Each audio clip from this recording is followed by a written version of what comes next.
Hello again, I am Jim Bob and welcome back to F1 Manager 24 Creator Team Career here on the PS5. It is the finale of Season 5. We are heading to Abu Dhabi for the Marina Grand Prix.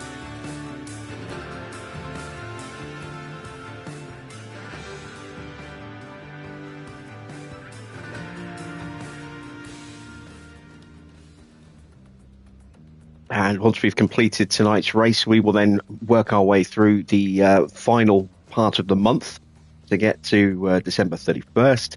That's where we will cut things off as far as the career goes. I will show you what I have been working on in the background. I've been updating it as well today, and that is kind of a template, if you will, for those who want to try and have some fun with custom drivers and custom staff. In a brand new Creator Team file. So I will load up my template once we're done with our stream tonight and go through that. Also, as part of the end of season stuff that we have to work our way through tonight, we will have to make a decision on what happens to next season's race calendar. Now, I gave you two options. The vote is still live on the channel. We'll either be doing a partial shuffle, which I think changes 30% of the Grand Prix around, or we go full shuffle and it just goes nuts and we see what it gives us. It won't change the number of sprints, I don't think, but it will potentially change their locations in terms of track and also within the calendar as well. So we could start with a sprint. We could start with Monaco as a sprint as the very first Grand Prix of the season. That would be bad, but it's possible. So if you haven't already cast your vote, then head on to the posts tab of my channel and throw your vote on there. We've got until the end of the race before we have to sort of make that decision. So I will chuck reminders out periodically through the rest of the stream as well. How you doing, Dino? Good to see you. Hello to everybody else who is lurking in the background. Let's get ourselves prepped for tonight's race. So, as I said in the title, Zhou needs a miracle. He is hunting down Charles Leclerc for third place, but Charles just had the legs on us in Qatar. So, unfortunately, we actually lost a little bit of ground. The gap is now 25 points, and we cannot afford it to finish level on points because Charles Leclerc has won 4 races. Zhou hasn't. So, and then it's not even won one race, I don't think. I think it was Thudo who got our one win. Let me check the standings for drivers. Yeah, it was Thudo who got the race win. And he got our sprint win as well, actually, last night. So if it finishes level on points between Zhou and Leclerc, then Leclerc will win on win countback and he will finish in third. So we need to score 26 points more than Charles Leclerc. That means Zhou needs to win. He also needs to get the fastest lap, and Leclerc needs to not score points or just not finish. It'll be a really tall order. Really tall order. I think we are effectively out of chances now, but stranger things have happened. Anything can happen in Formula One, and usually does. So who knows? Maybe the F1 gods will throw us a bone, and we'll be able to go out with a bang at the end of this season. How you doing, Farah? Good to see you. Right, let's get our target set for tonight. It's 9th for Thudo. That should be straightforward. And 17th for Zhou, which should be a doddle. Let's head to Abu Dhabi.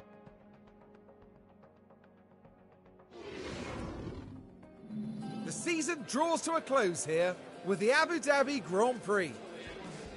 The Marina circuit was completed in 2009, and we've seen a fair share of celebration and commiseration over the years since then. The scenery may be spectacular, but this weekend, all eyes will be on the track. It was Charles Leclerc who tasted victory in the last race, but he will surely be looking to find the recipe for success again and achieve another podium place. Let's see what the weekend has in store.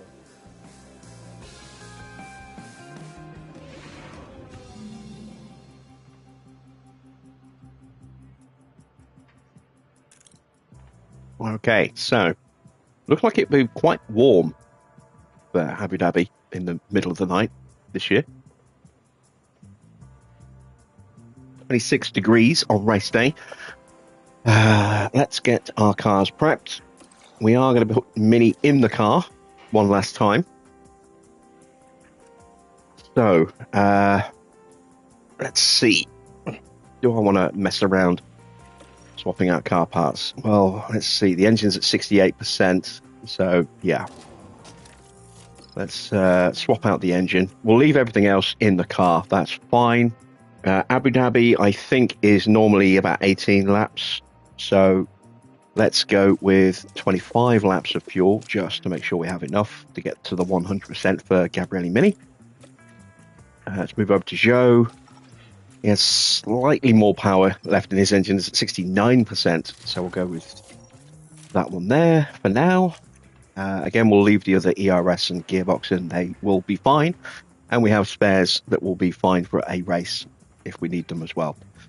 Once again, we want to go with a little bit more running than normal. So 25 laps should be enough. And let's start messing with the setup.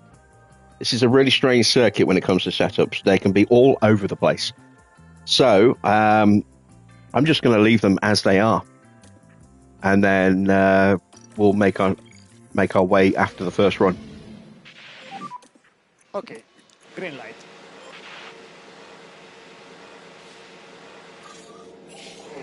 I'm fine with spoilers.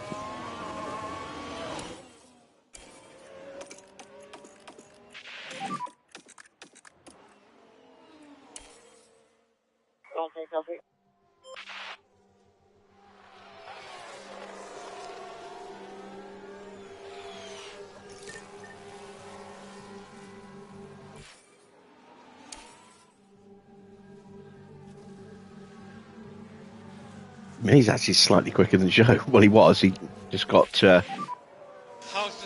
delayed by Max, but he's been lapping quicker for the most part.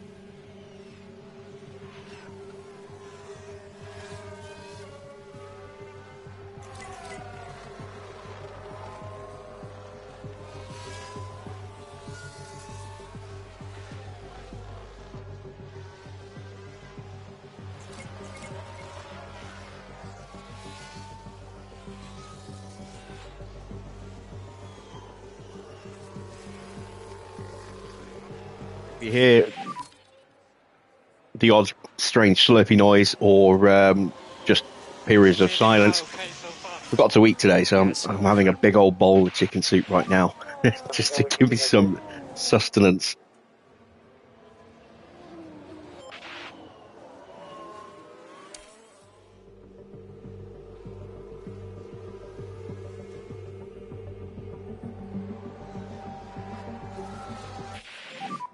How's the tire, you think? Tires are the cold side.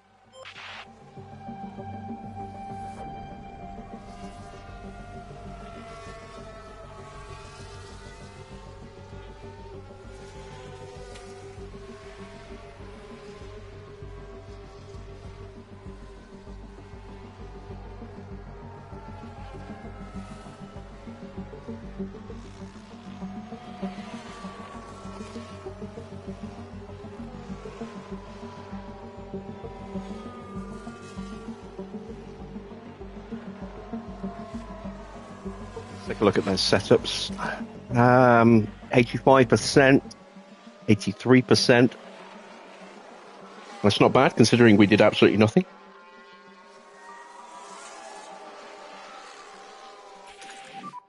Try to work a bit more on tires now.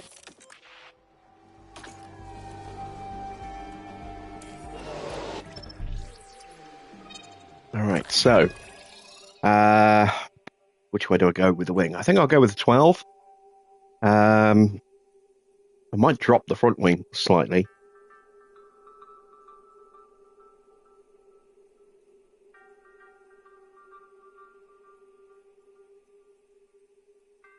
No, I'll push it up. Let's go up to a 6. See how we do with that. Let's go to a 4.6. We're at 85%, aren't we? So I don't want to make changes that are too substantial. Let's go with that. Let's see how we do with that. What's Zhou at? 45% plus the setup. All right, let's call him in.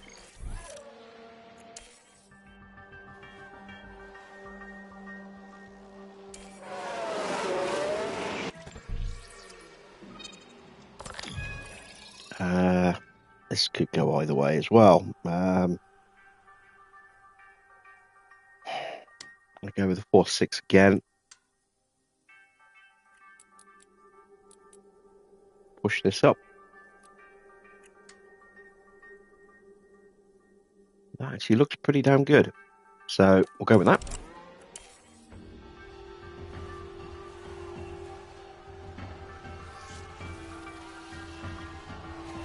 Let's see, rookies. We have Pepe Marti in for RB. Mansell is in for Cadillac again. I think it's just those two.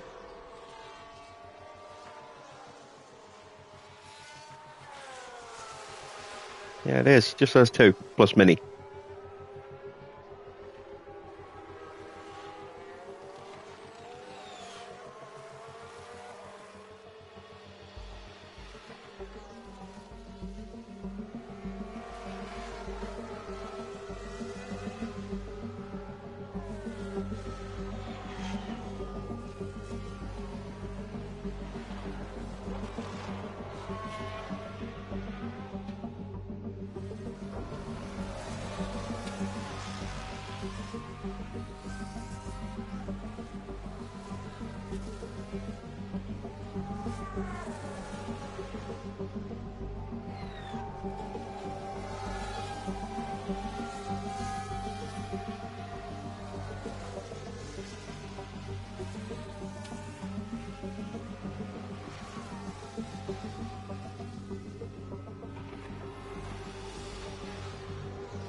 Just a couple of minutes left in the session.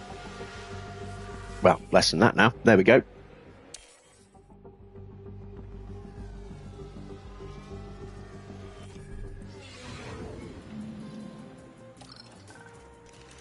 Let's get Udo back in the car and let's see how those setup changes will work. So let's go with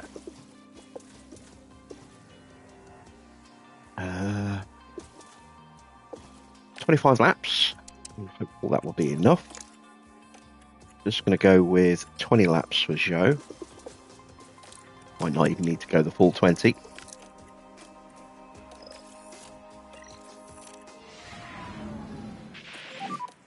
Okay, Joe, green light.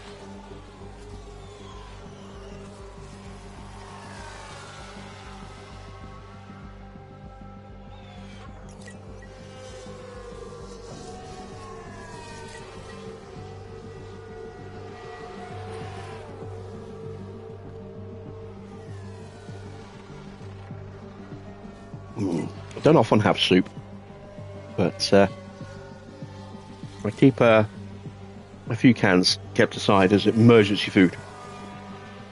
And I'm glad I did. It's just nothing better than chicken soup.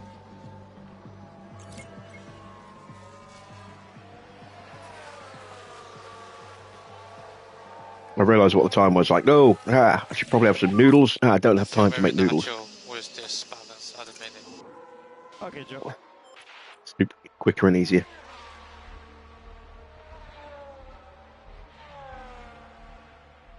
Oh, it's just Tesco. Just Tesco soup. Nothing special, nothing fancy. Like 60p a tin or something like that. Yeah. I put 2 tins in, so because I've got a big soup bowl with a handle, so like a giant cup. So 2 tins of soup fills the bowl, and that'll keep me going.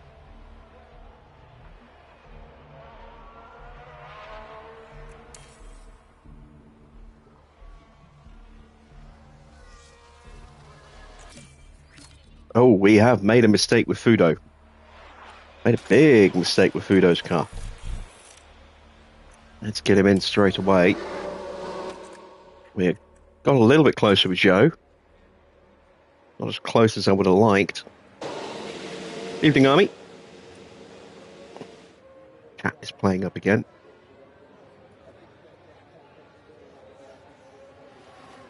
I can't believe YouTube chat is so unreliable on the apps. Right. So it's actually a 13 on the rear then. Okay. And as a result, we are way over on the front wing as well, which means that needs to go to there. And then we'll probably need to pull that back, maybe.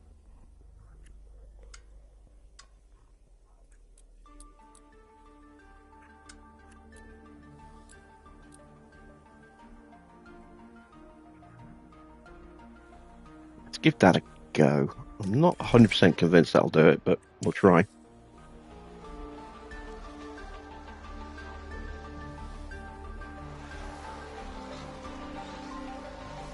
Yeah, I've not had hide soup in years. It's at this point you're mainly paying for the name with most things.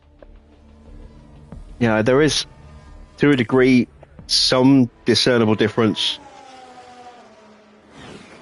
between store-owned stuff and brand stuff, but it's usually not that much, and it's usually down to maybe the actual portion size slightly. But there are some things where I just don't like to go down to the cheaper version. I've got some, what is it, Hearty Company? I think it's a Tesco spin-off brand. The Hearty Co. Noodles, super noodles, and they're just not as nice as the Bachelor super noodles. Plus, you get a bigger portion with the super noodles right over the Tesco owned ones. So I don't generally tend to go for the cheaper noodles. So I will shell out for the brand on that one, but So Billy, you can stop in front of the garage. I do stick with like Heinz for my ketchup because I do like the Heinz ketchup, but that's just a personal preference. How much are the super noodles? I think they're about £1 a pack normally, but I don't tend to buy them unless they're on sale, and then I'll just buy multiple packs.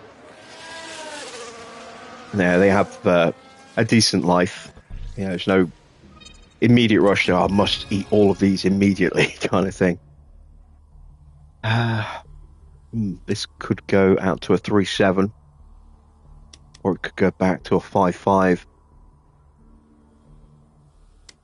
I think I'm going to go with a 3.7.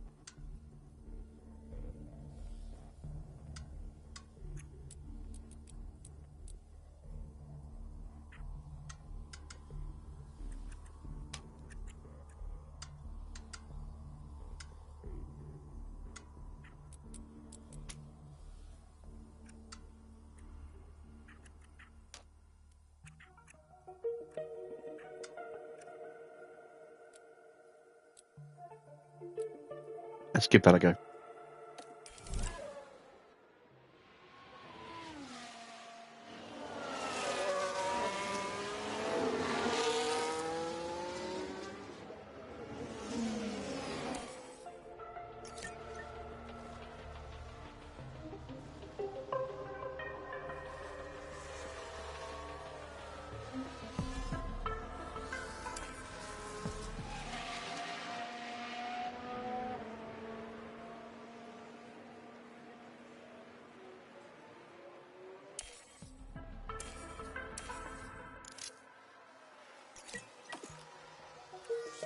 All right, we're at 98%. We can easily get that to 100 in the next session, whether or not we get the setup right. Fudo is a bit more of a question mark, but he'll run long enough, I hope, that even if we don't get the setup to 100, he'll max out anyway.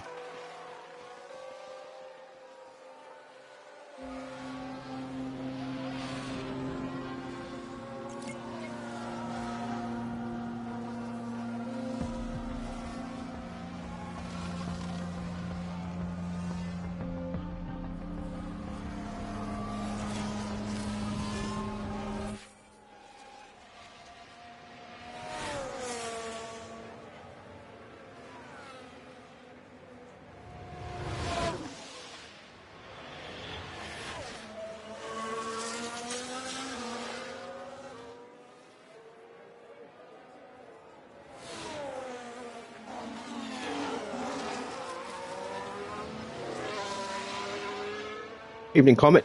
Evening, Ruben.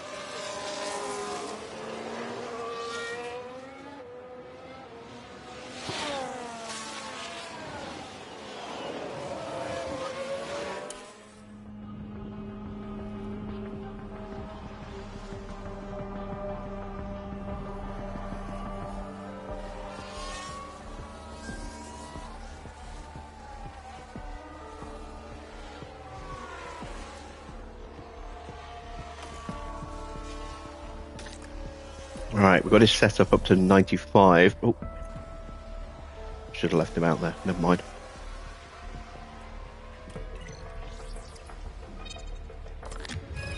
Let's increase the front wing.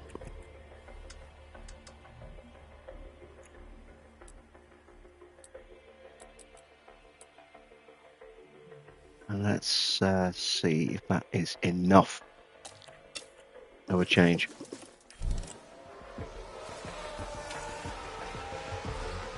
Oh, excuse me.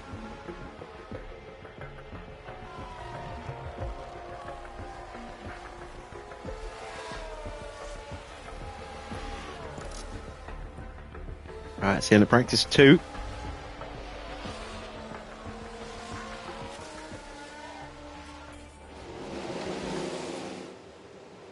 Thoughts on the Red Bull change? You mean the driver change? Shouldn't have been necessary because it should have been Snowder in at the start of the season. I don't know why they continue to just keep overlooking him. But yeah, I really hope it works out for him.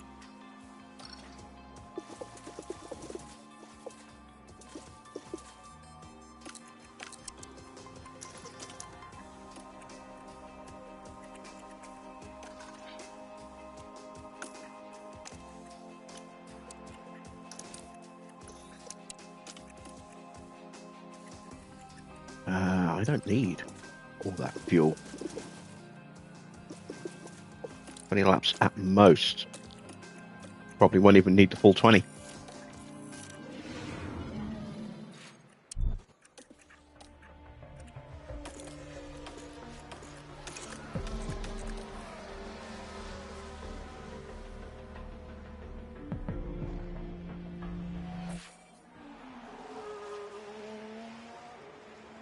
We've got a yellow flag here. It's the Red Bull driver. And that's the moment the car plows into the wall. And that won't do the car any good at all. That's just plain careless.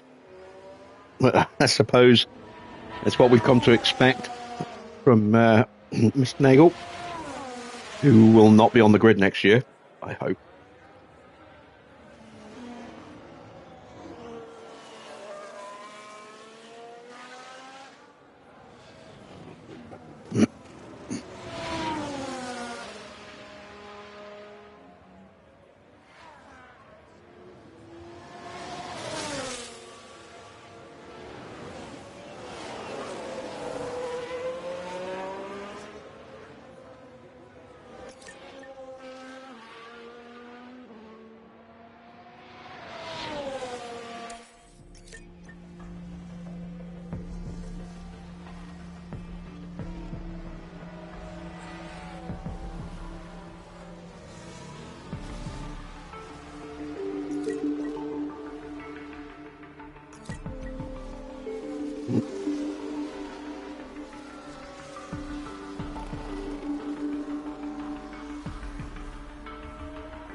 16 years of history here, if we want a quiz. No pressure, entirely up to you.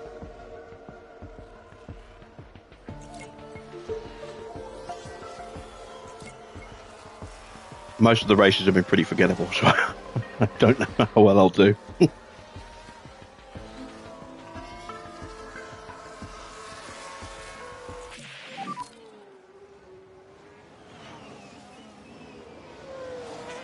Oh God, don't start that Justice for rubbish.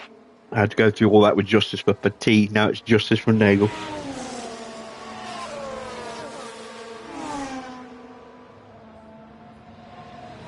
What about Justice for Ferrari?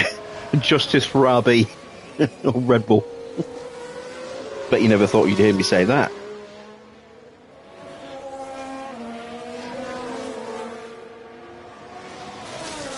Evening, Packins. Alright, let's have a look. Boom! Nailed the setup for Zhou. Let's call him in. Oh, we got close. Not quite there for Fudo.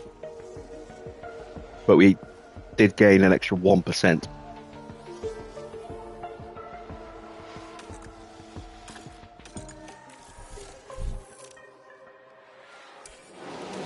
See if it's an obvious fix. Nope.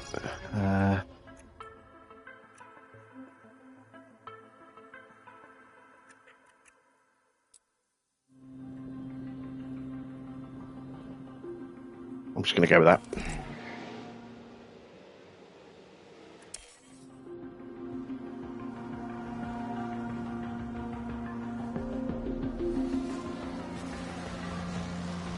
And that is us done for practice. So we just need to ride out the clock now. Gives me time to finish my soup. Maybe.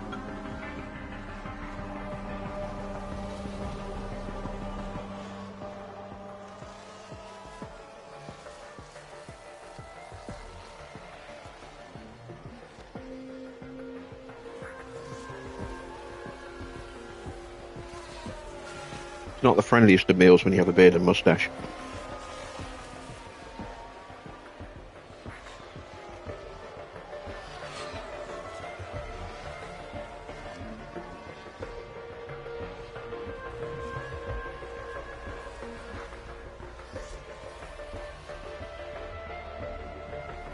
The old flavour saver.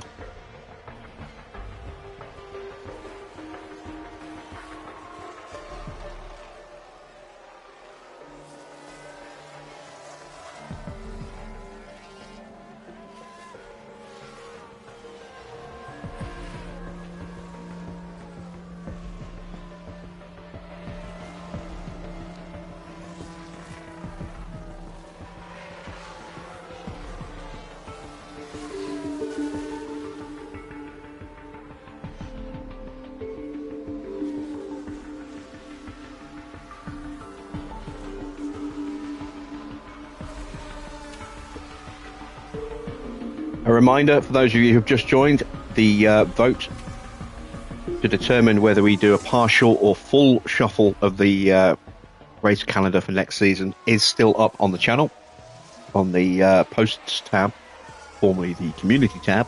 You've got until the end of our race tonight to cast your vote, because then we'll be going into the closed season and we'll have to make that decision. So if you haven't already cast your vote, please go ahead and do so. And let me know if you want us to do a 30% shuffle or a full shuffle.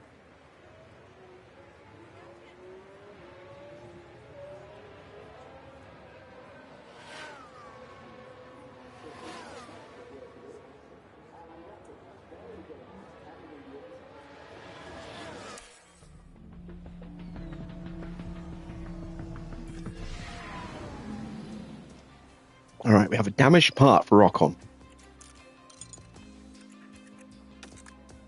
Gearbox. Oh, brand new engine. No, that's temperature. His engine's knackered as well. Right, so let's take a look at Charles' car. His engine is not healthy. His ERS is not healthy. His gearbox is all right, but might start to develop issues towards the end of the race. Fingers crossed, his car suffers a total failure, all three parts.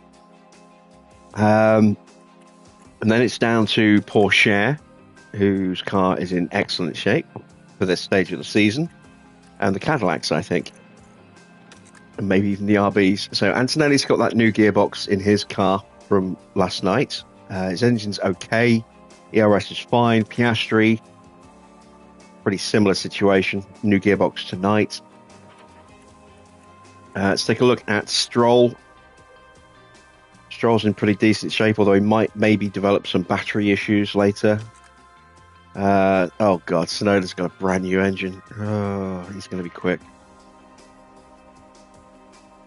So he's going to be a threat tonight as well. All right. Let's get prepped for quali.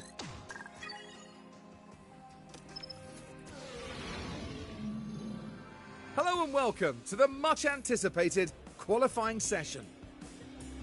Drivers are able to defend well during races at Abu Dhabi, preventing rivals from gaining easy positions. Setting a good grid position during qualifying is fundamental as a result. Now, Karun, how do you think Zhou Guan Yu will be as he heads into this session? Neither of the team's drivers have brought home many points so far, so they'll be looking to change that as soon as possible to prove their worth on track. Hold on tight, because we're getting underway.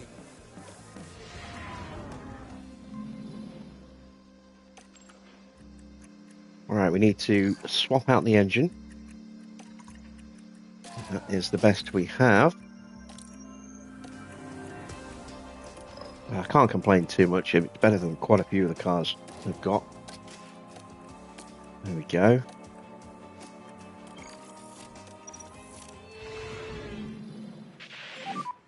Ten seconds to the green. Let's start with Fuji. Fuji. And we'll send Zhou out as well. Ocon also coming out. Evening, Clark.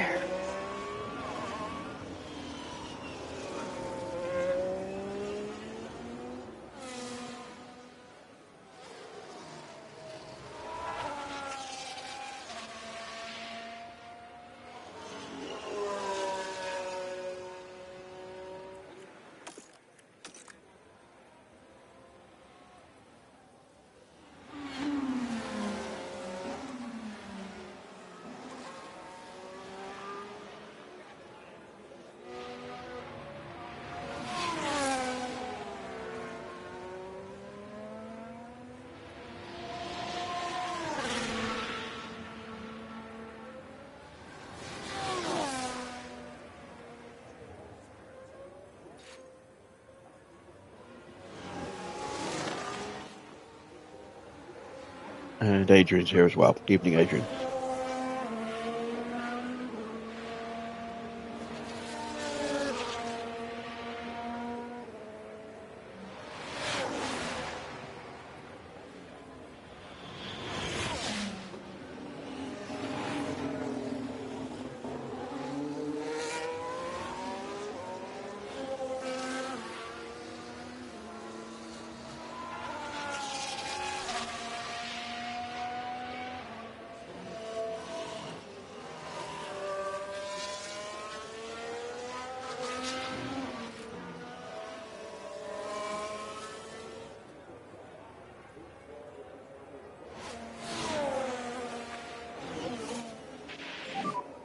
Point is clear. Are you ready? More push, more push. Position is okay. That's getting pretty close to heresy there, Comet.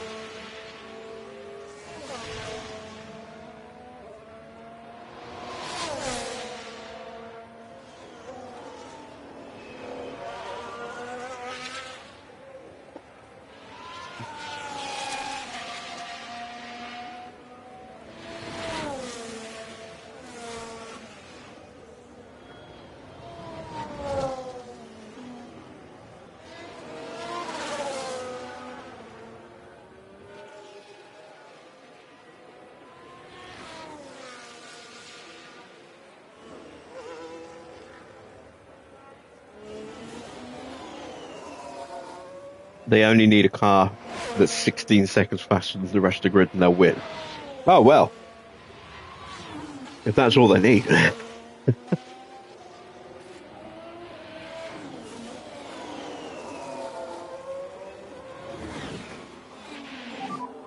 Over the line, more charge, more charge. Okay, Joe, now watch your delta.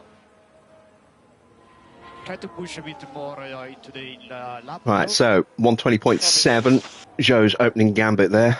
121 for Fuji.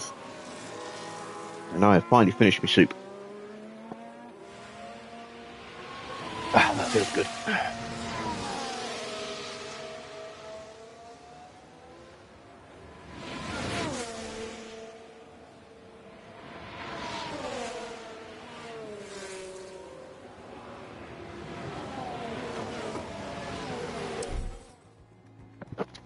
Oop. Sorry about that. It was chicken soup.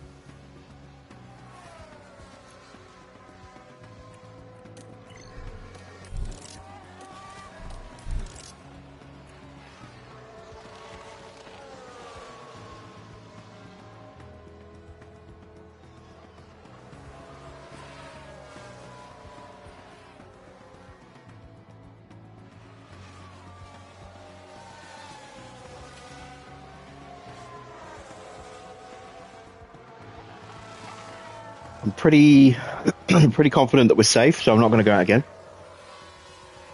You'll have an oxtail. Never had an oxtail soup, I don't think. Well, not that I can remember. I might have had it as a kid.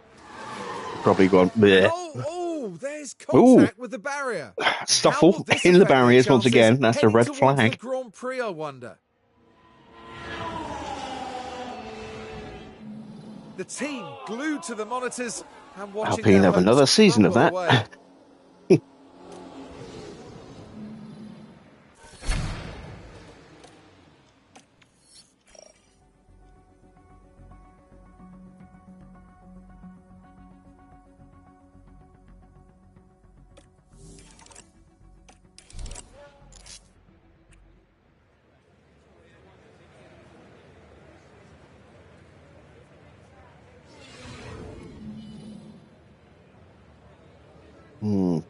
Do I go out one more time? No.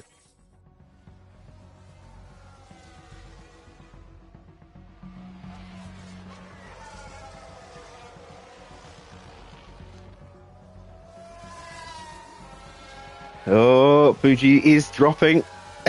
He's just saying, wow, Charles Leclerc almost got knocked out as well. He made it through by 5,000ths of a second over Gasly there. Woo! Did he just not go out again? No, he did. He did 5. Or did he? I'm not sure.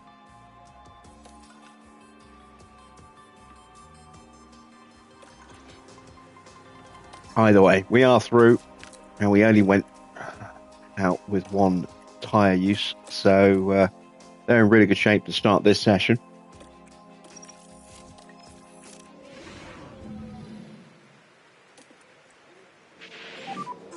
Green light.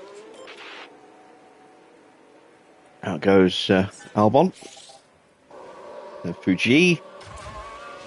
Oh no, Zhou next, then Fuji.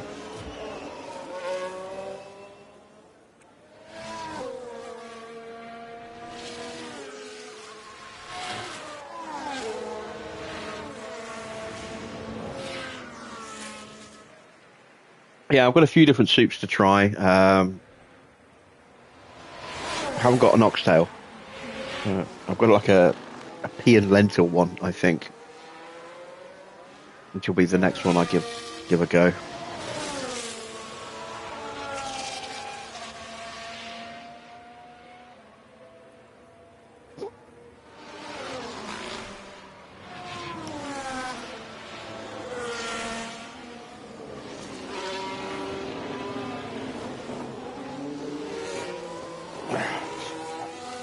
Barra, please advise Adrian that any more outbursts like that will result in him getting banned.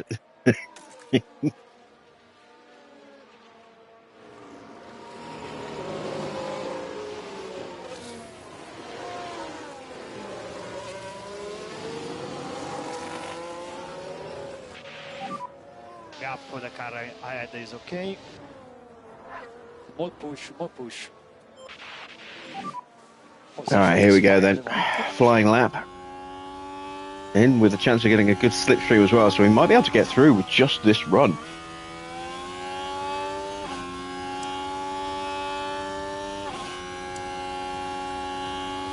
It's just the English Civil War of football. Ah, god damn it. God damn Yuki Tsunoda getting in the way. No, not the English Civil War. I mean, there's a rivalry, but it's not an intense rivalry. There is history between the two clubs, but there's more of a history between Liverpool and Everton. That's a local derby, a city derby. Then you've got Manchester United. There's a deep burning hatred between those two clubs, to the point where, you know, a small subset of fans regularly chant about atrocities at each other. The Liverpool hooligans will bring up the 58 Munich crash, and the United fans will bring up the 85 Heysel Stadium collapse. And Hillsborough. Oh, they love to sing about Hillsborough. Bastards. Keep an eye on. Oh, we have a crash. Or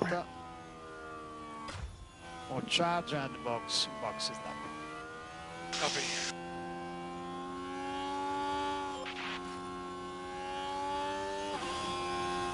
Oxtail, I get. Cow skin, never heard of cow skin soup. Chicken foot soup, no, don't know that one either. You just, what are you going to come up with next? You know, like pig's anus soup.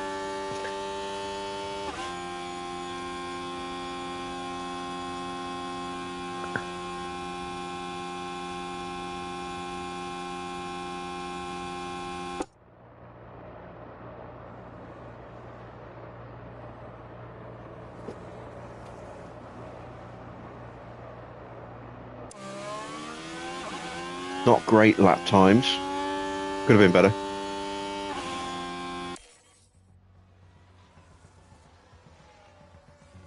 But luckily there were scrubs. I reckon we got enough life and time to run those tyres again.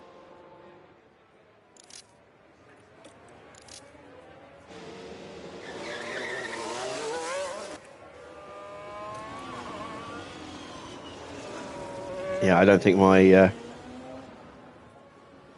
delicate British sensibilities could stomach some of those more exotic cuisines.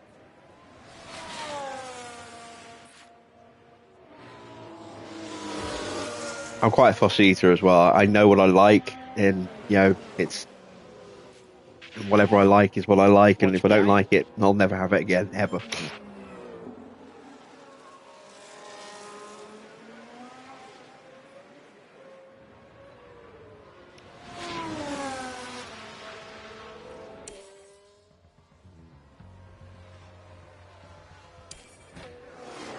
All right, flying lap attempt number 2.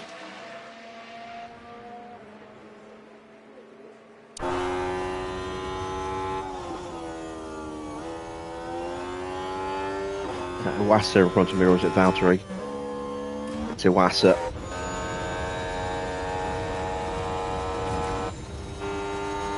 He's on an in lap, I think. No, he's on a flying lap. Has got some damage.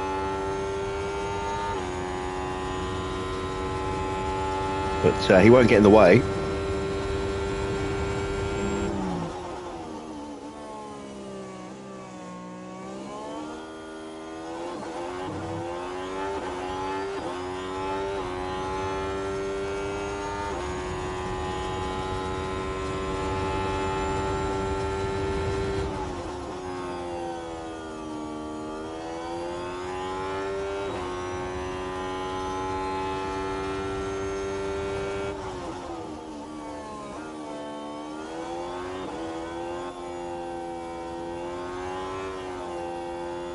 Oh wow, George is currently quickest. Where did that lap come from?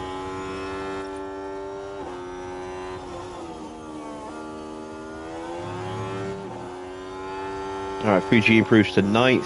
Zhou goes up to 7th, pushing Fuji down to 10th. Those times probably not safe for either driver. Joe, you are in a good position for Definitely not for Fuji, but we are going to We put need a fast in lap. a second set of tyres on because we're still on that first set.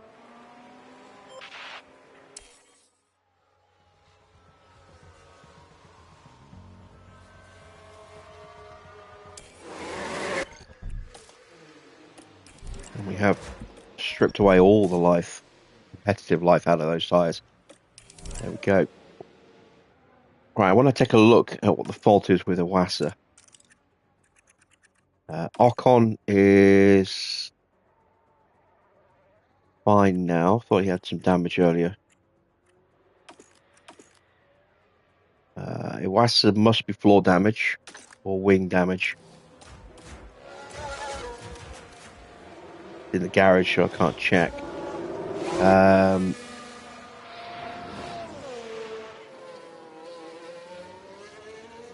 Who was it who crashed? It was Van Dorn, wasn't it?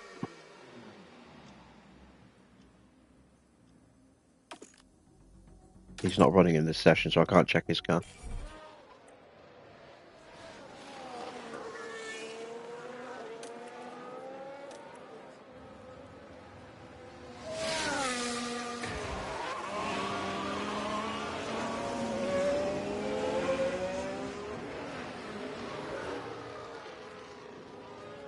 Why is Sergeant's car shitting itself?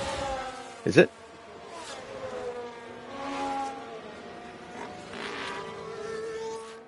No, it looks fine.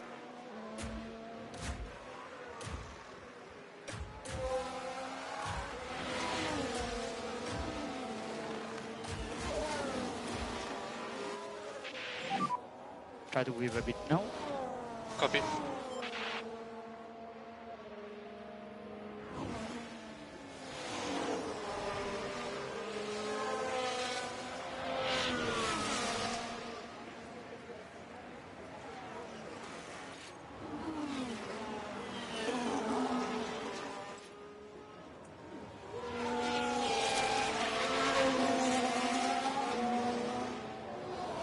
I'm a little concerned that Zhou's too close.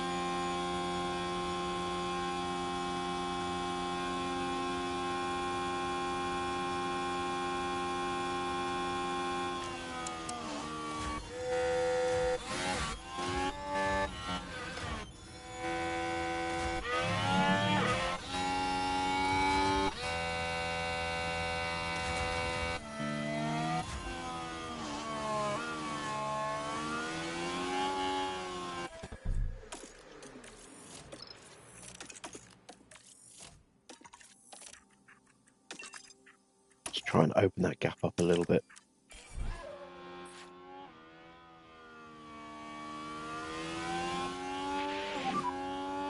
There we go, that's better. More push when you're ready. More push. Close enough to still get the slipstream, but not so close that we'll gain way too quickly and then lose out in the rest of the lap.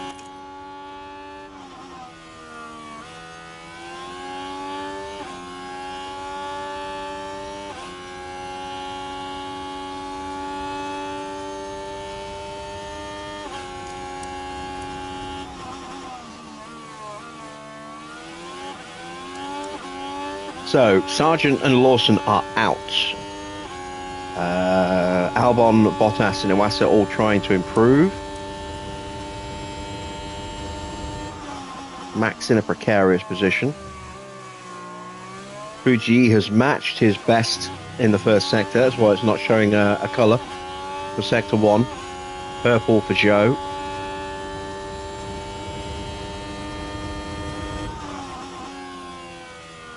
That was Max. So Max is out.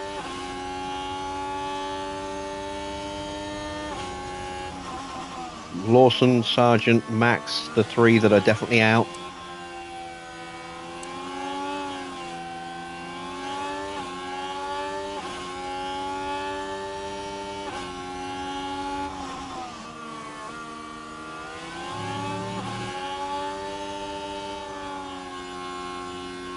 Right.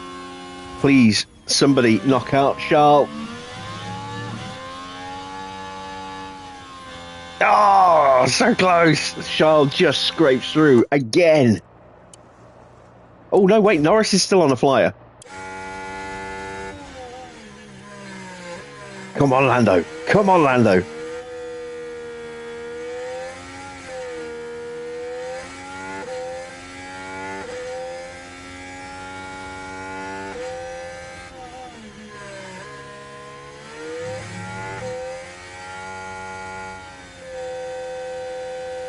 Ah,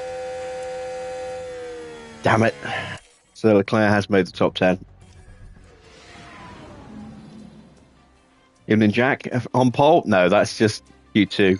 We've still got another session to go yet.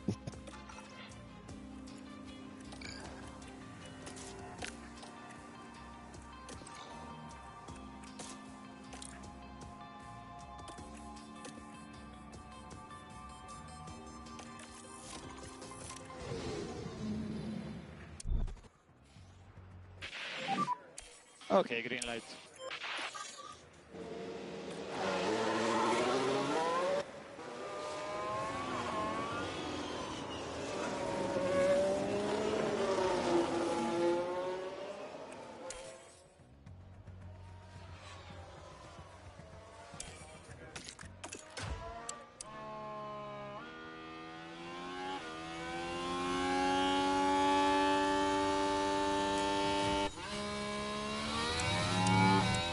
All right, I want to see just what kind of lap time George can pull out here.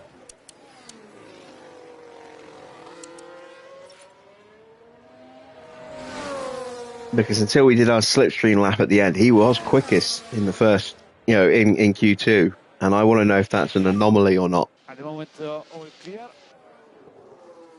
And more push when you're ready, more push.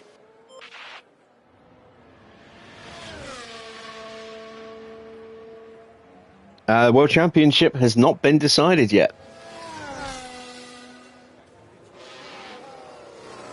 Kimi does have an advantage.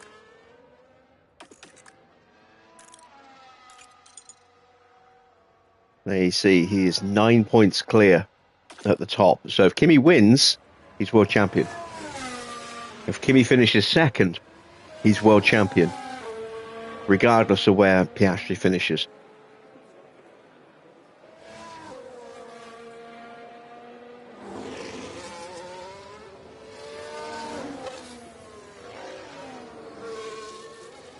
Because even if Piastri finishes first and gets the fastest lap, that's only 8 points difference. So, yeah, Antonelli just needs second place to win the title tonight. So George's opening gambit is a 120.6. He's half a second slower than Oscar. Quicker than Yuki.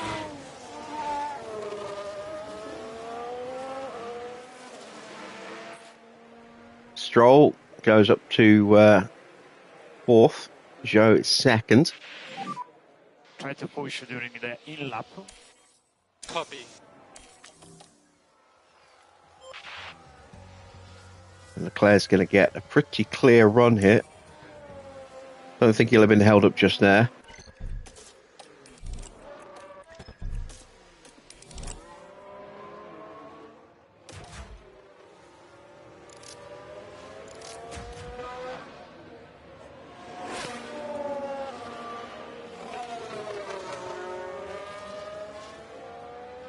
Are we getting some ATS? Yes. Yes, we are. Should be next week. The power strip was supposed to arrive today. It turns out it's actually coming tomorrow. So still haven't got anything plugged in yet, but I've got the rest of the week to get everything where it needs to be, position-wise and cabled up again. And then get some stuff downloaded and installed. So Leclerc is P3. That's a pretty good time.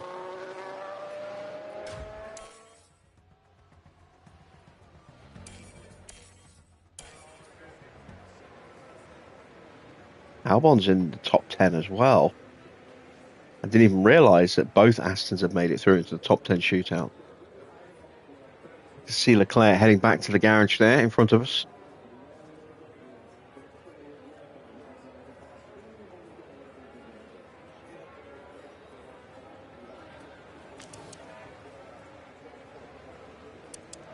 Russell finishing up a flying lap or starting a flying lap? Starting.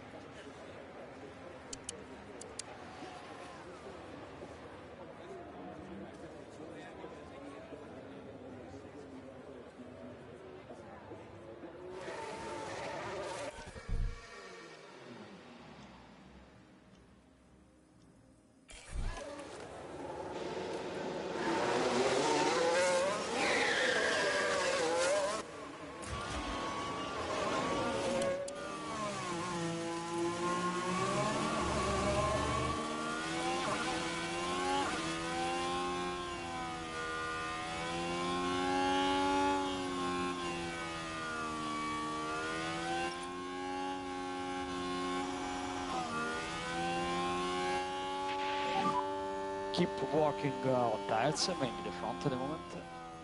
Copy.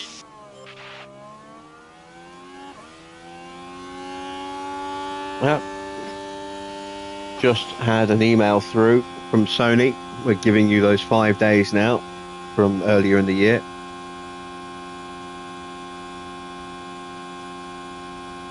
Oh, yellow flag. George making a mistake. Now we've got an incident here, and as I understand it, George Russell's involved.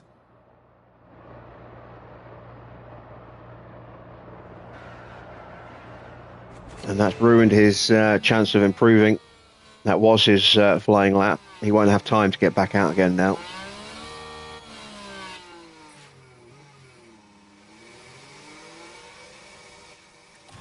You like going out last to get a clear track. It's not always a case of going out last gets you the clear track, especially when you get some that go out a little earlier. You then might hit them on their cooldown return to the garage.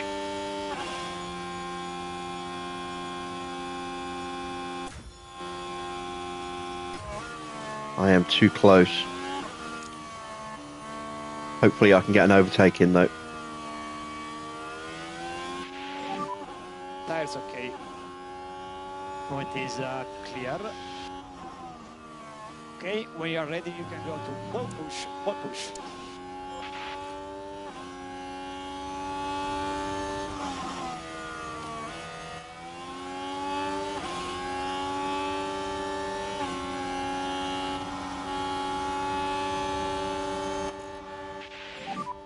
Try to stay off slipstream a bit more.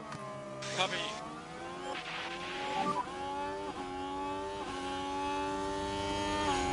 Copy. Try to cool the engine. Copy.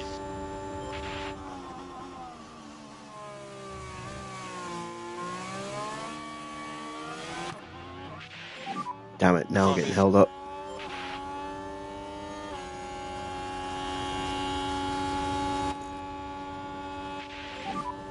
Try to cool the engine. Okay. Copy. Joe, I know it's not easy, but we need more fresh air there. Copy. Evening, Wayne. Copy.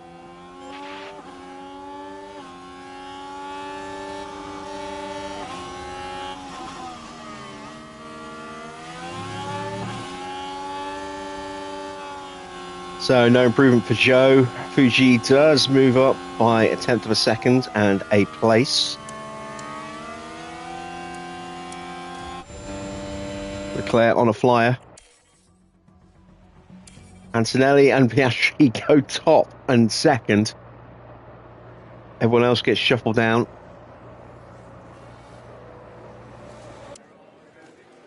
What can Leclerc do here?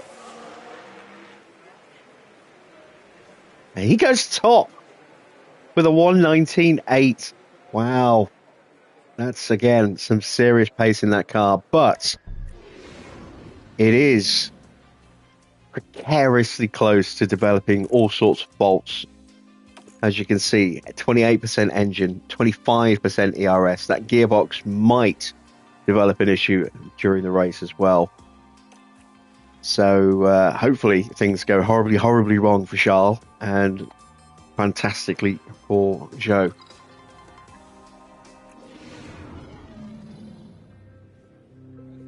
Only 50 48 laps stand between the drivers and the checkered flag as they prepare to duel it out under the lights here in Abu Dhabi. Yas Marina has played host to a fair few title-deciding races, such as 2016 when Lewis Hamilton secured the top podium spot, only for Mercedes teammate Nico Rosberg to claim second and secure his maiden World Championship. There's a reason why the Yas Marina circuit is used as a test track. The long straights put engine power through its paces, while the twists and bends make medium-speed downforce just as important at this challenging circuit. The time has come to fight it out. It's race day.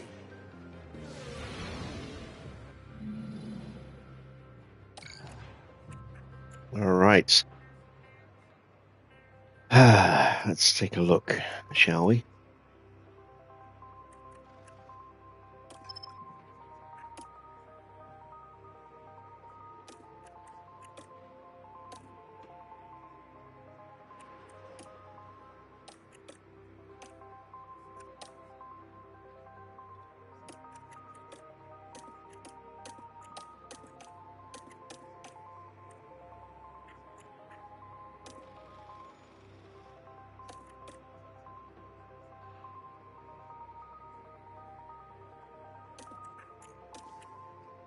Fudo's got pretty decent tyre wear, so we can definitely get away with that for him.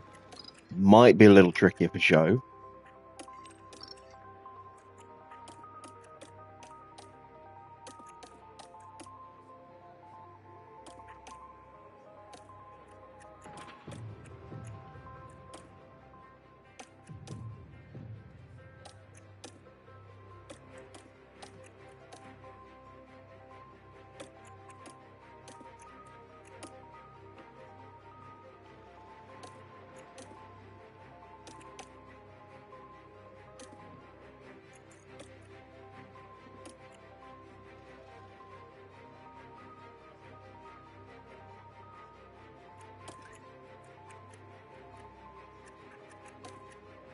Okay, the other option.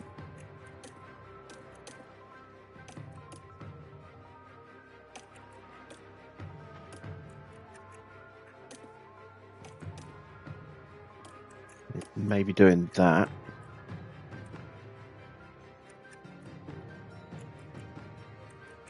And that is actually slightly quicker. So, yeah, against all logic and reason, I'm going to start on hard tyres. Everything should be down to 10. Big Dunk said it was a straight red. Oh, wow. Yeah. Nowhere to hide then.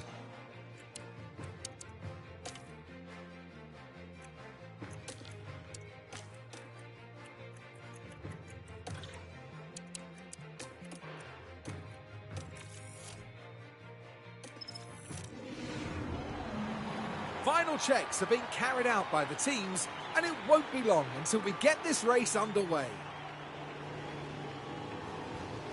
A lot of people will be keen to see just how Zhou Guanyu will fare today. Quite a surprise to see them in P5, but it's a big chance for the team to That's a maximize cheek. their points. Well, it's a surprise to see him all the way up in P5. And the time has come. Let's go racing.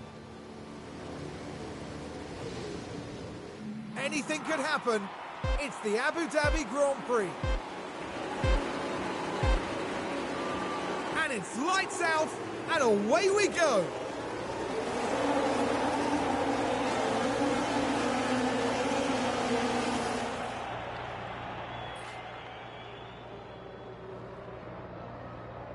So Fuji gets through.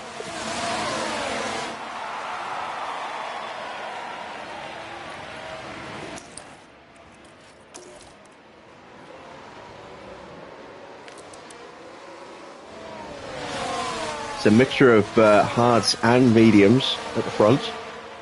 Stroll is the first car on soft tyres and 7th, George in 8th. They could be problematic in this opening lap or two. There is a lunge from Stroll.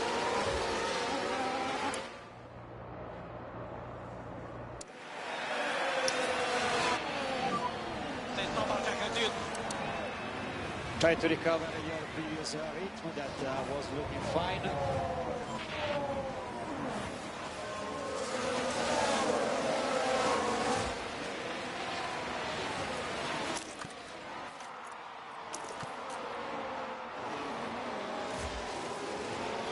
Now George is having a look.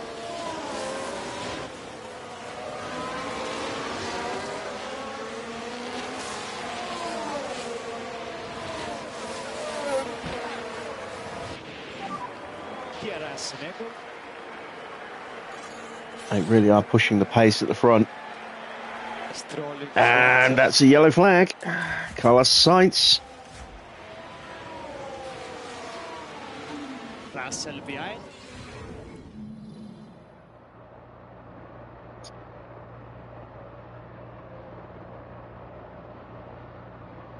Yeah, I crashed twice.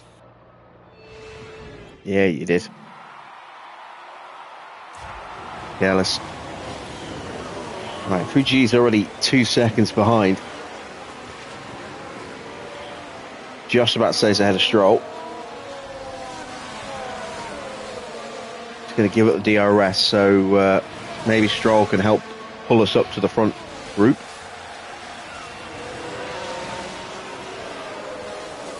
And Zhou has a little lunge as well.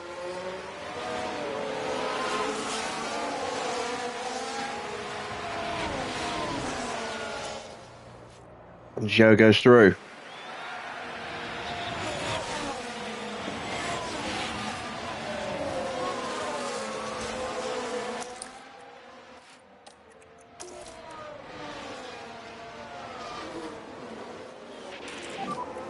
Full charge.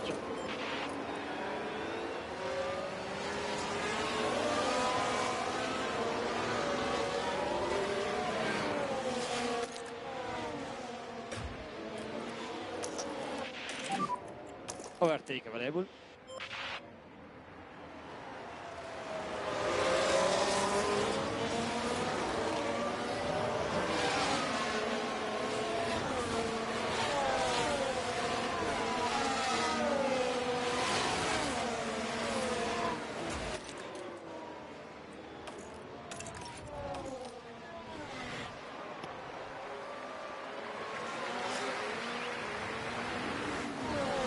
So we'll switch places again.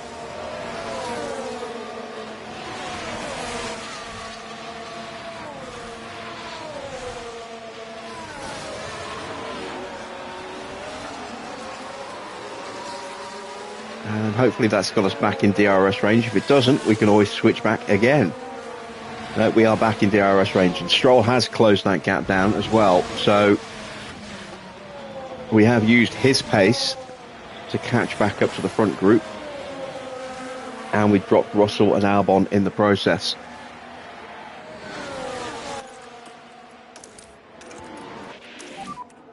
Full charge.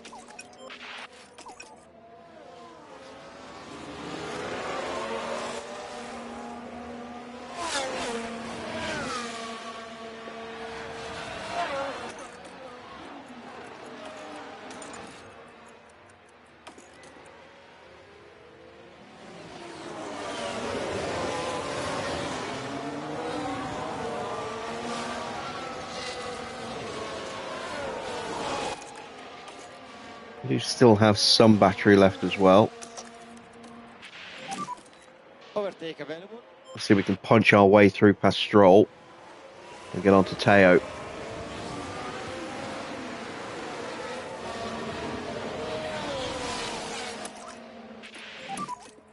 No lift off anymore.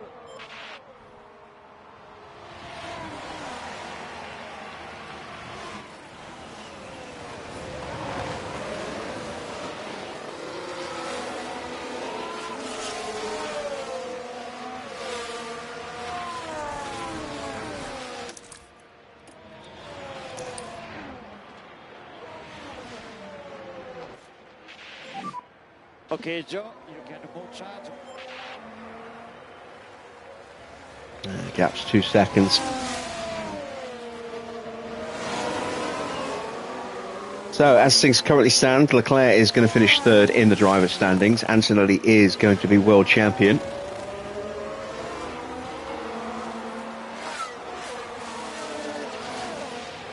still plenty of time left in this Grand Prix. Still another 54 laps to go.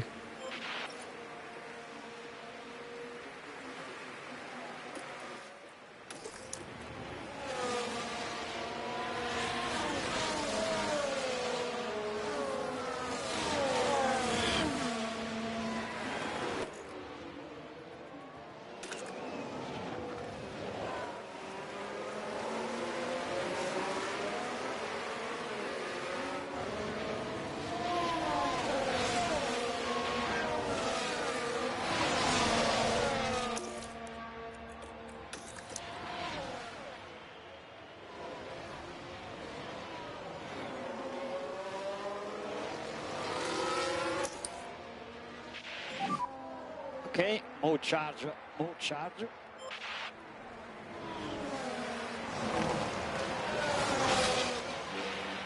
Stroll's going to get through. Well, we are lacking the pace at the moment, but I'm hopeful that we'll be in better shape when we get off these tyres and onto softs, but nobody else is on softs in front of us either, so that's not all that encouraging. Car is just lacking that little bit of extra pace that's needed to really challenge. But I'm feeling hopeful for next season. With a world-class driver coming in, the improvements we've made to this year's car, combined with the little bits of research we've done to try and cover off what's going to be lost with regulation changes, should give us a good solid platform to start building on for next, at the beginning of next season.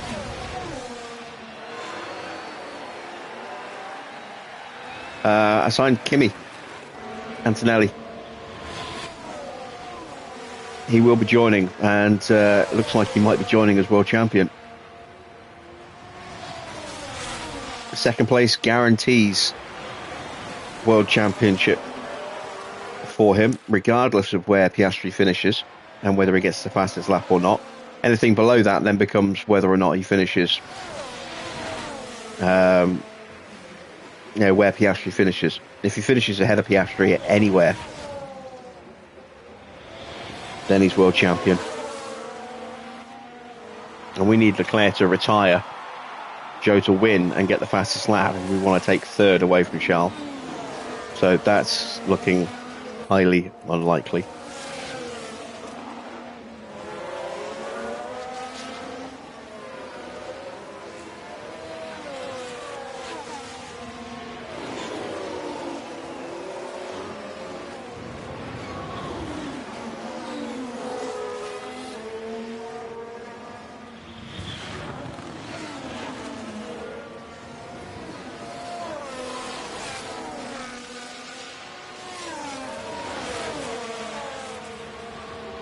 Gap's up to 4 seconds now. The front pace is just too quick. We can't keep up.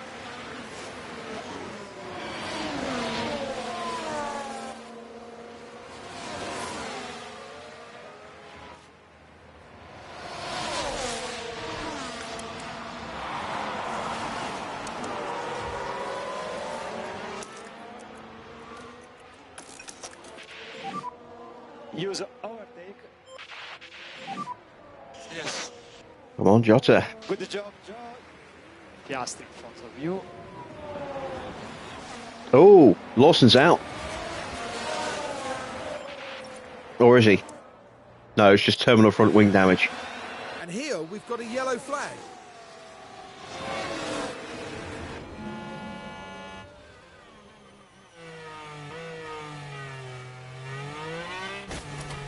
Wow, that seems a bit of a low impact crash to completely destroy that front wing.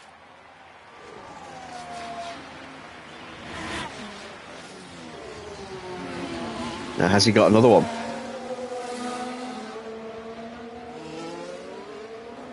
Gasly goes through. He's got a damaged rear wing, so he's screwed, and that is a penalty for Lawson.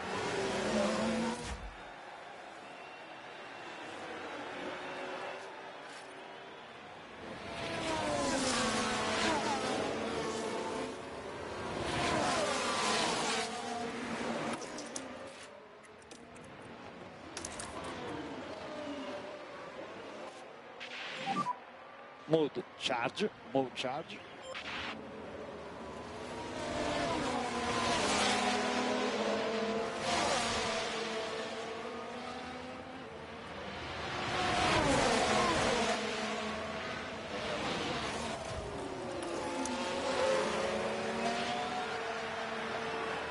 Albon now has dropped down to 12th place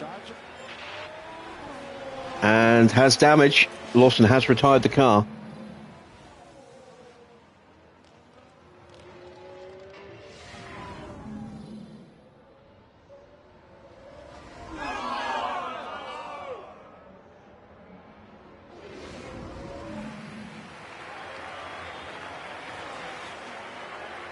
There's a yellow flag now.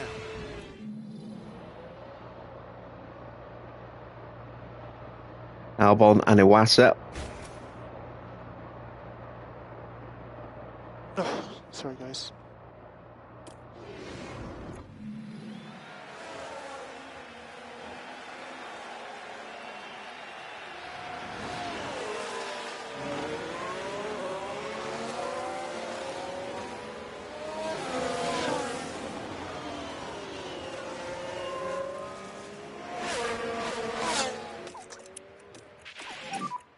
Try some lift off.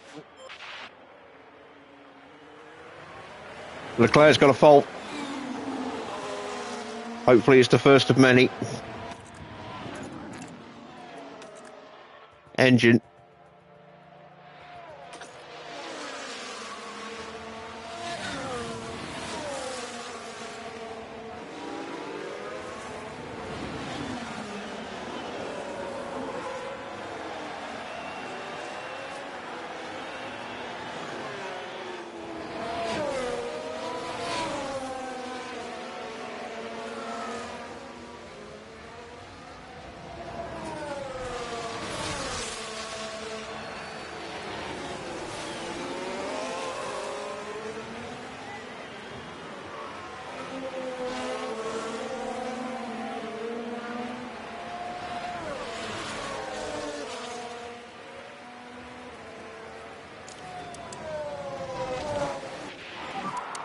Copy, I understand.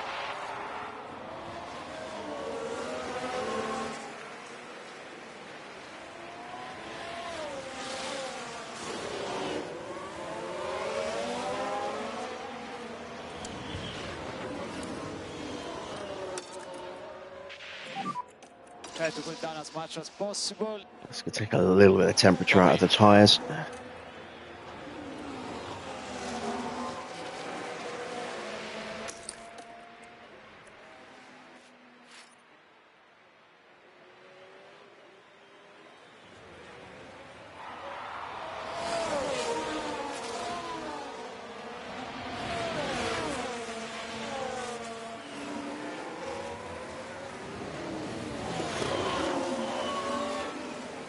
First quiz question.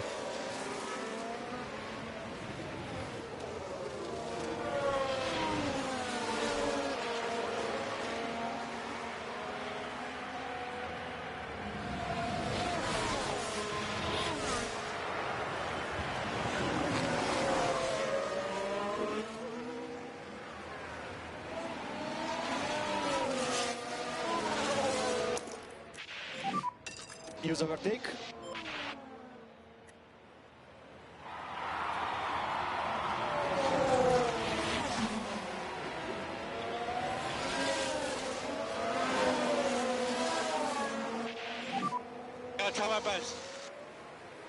Good job.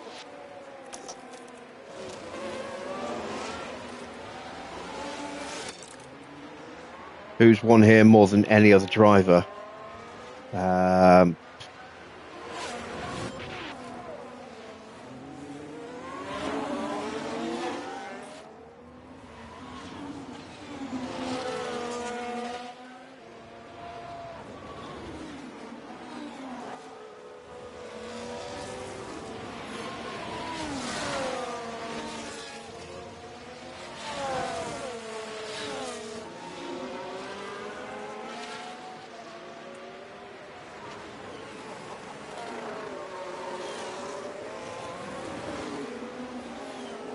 feel like it has to be max. I'm going to go 5 max.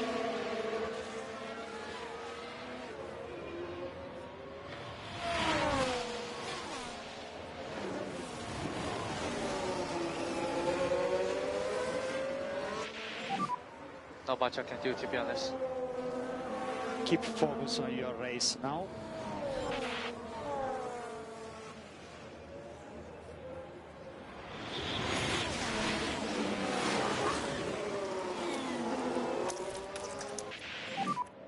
Full charge.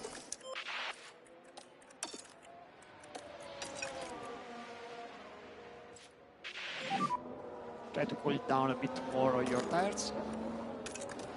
Copy, man.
Looks like Stroll has just upped his pace a bit.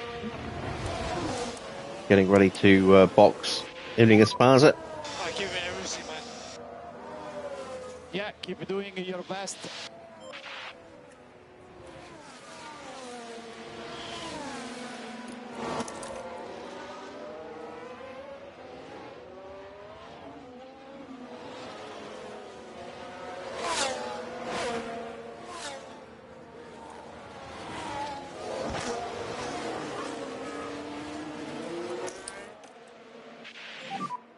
Move charge, move charge.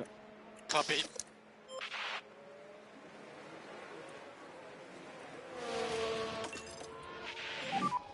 Try to close the gap now.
I am going to miss Sassy Zhou on the radio next season. Has Leclerc's fault cleared? I don't think so. I think it's just because he's got the fastest lap. Yeah. Sainz is into the pits.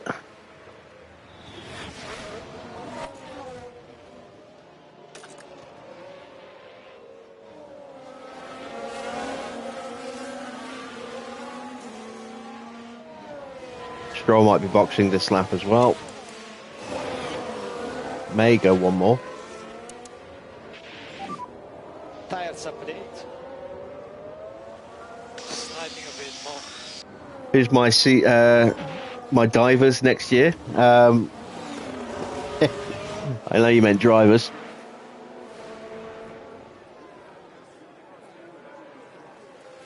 At some point, Gabriele Mini, we haven't actually made that deal yet, but we will be trying to get him into the car to replace Zhou. And Antonelli is confirmed. He's already signed.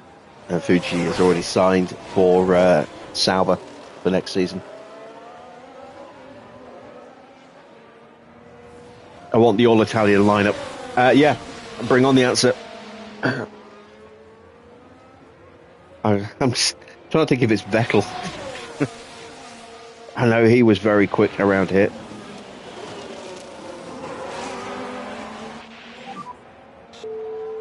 I'm going to stick with my answer, but I wouldn't be at all surprised to see a little sneak of Vettel popping up.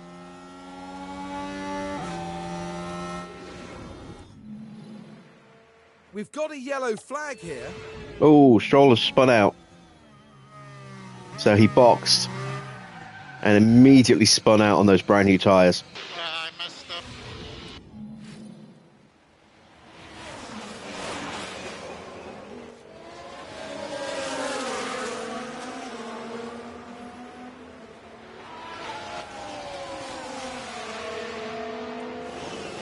Oh, it was Hamilton.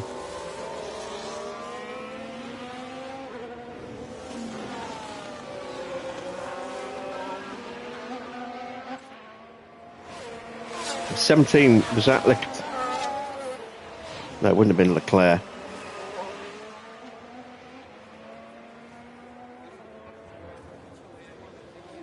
Was it Valtteri in 17?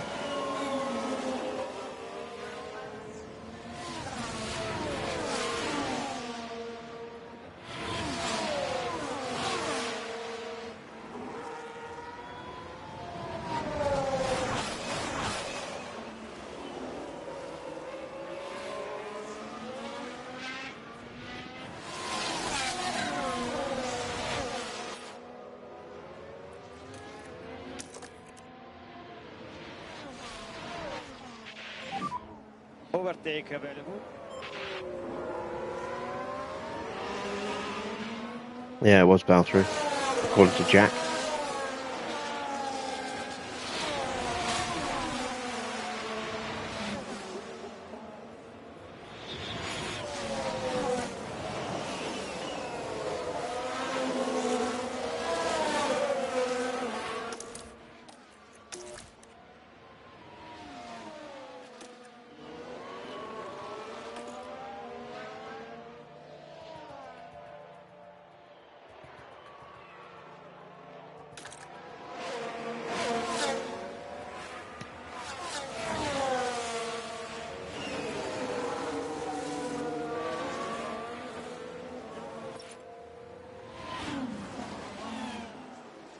Right, George is in.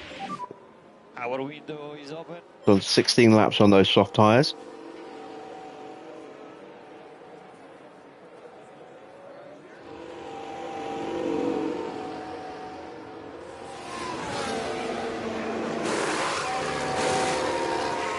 Set of mediums, it's an okay stop.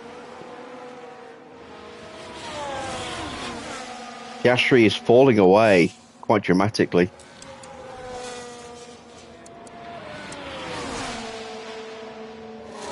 .130.3. I think Antonelli's going to win the title. At the moment, everything is okay. You're doing well done. Norris has the current fastest lap.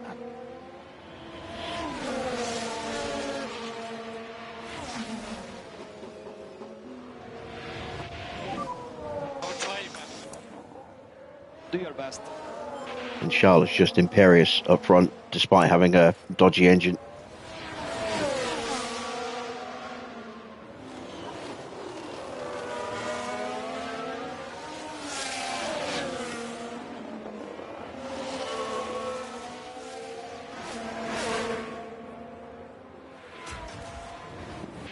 All right, into the pits for Oscar Piastri. He is going to box ahead of Kimi. Going on to a set of hard tyres. Why is Norris 14th? He's just been poor this year. As far as we know, he's not signed for another team yet. He's out of contract at the end of the season. He might not be on the grid next year.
All right, Kimi is in. He goes on to a set of softs. So, very different strategy choice there. Antonelli moving on to soft tyres while Oscar's on the hards. He's a long way clear as well.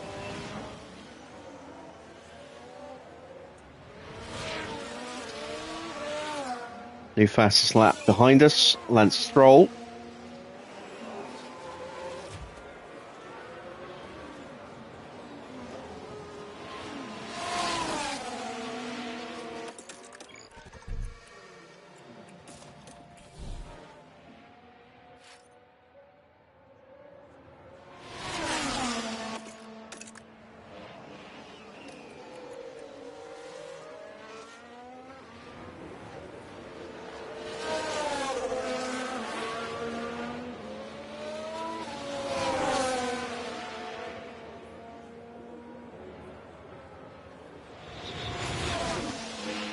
Four times the title's been decided at this circuit. You'll give me the years, you want the names.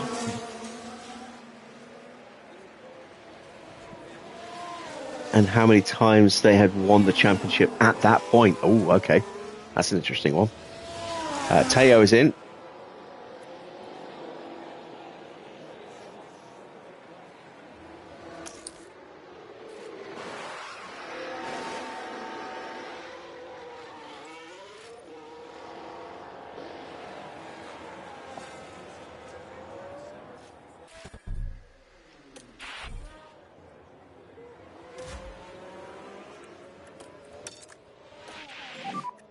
Try to go down as much as possible. Yeah, copy. You can box this lap. Copy box.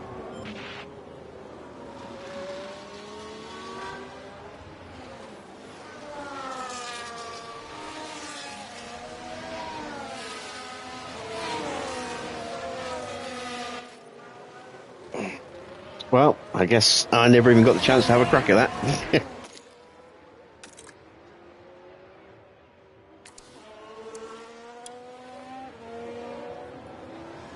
All right, let me have a look at this. So, Vettel in 2010. Trying to think who he was fighting against in 2010. I'm going to guess Webber. Maybe it was Alonso. Might have been Alonso. Hamilton in 2014 was Rosberg. Rosberg in 2016 was beating Hamilton. Verstappen was beating Hamilton. Copy, Nick.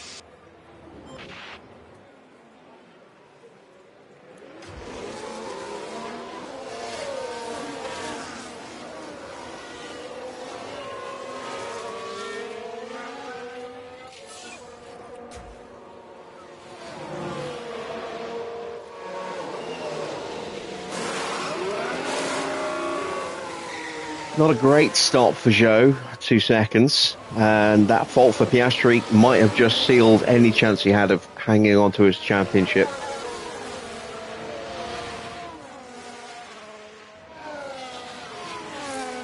...2010 was the year of Vitaly Petrov, wasn't it? At the moment, P11. In front of you, we have Norris.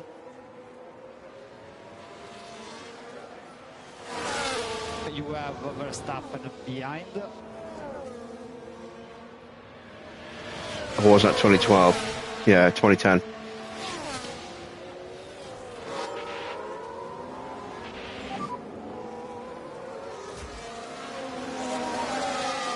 So in front of you, we have Norris.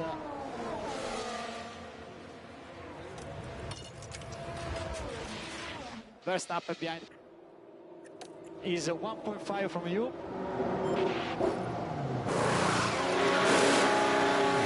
So a soft there for Leclerc.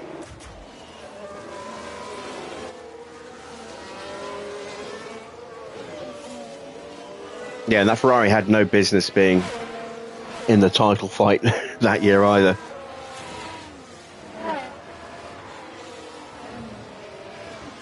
Four drivers who have won this race once and once only.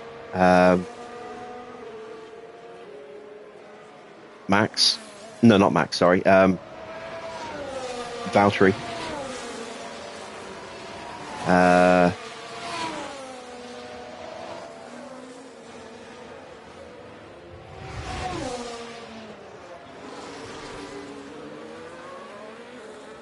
Rosberg only won it the once, I think.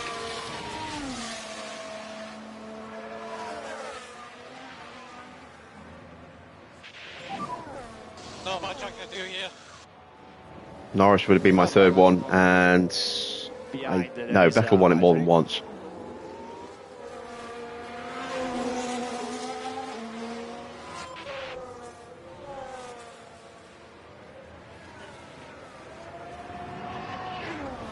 I don't know about the third one. Maybe Kimi. So I don't really remember the results of many of these races because they've been so boring and unforgettable. Max has won it loads of times.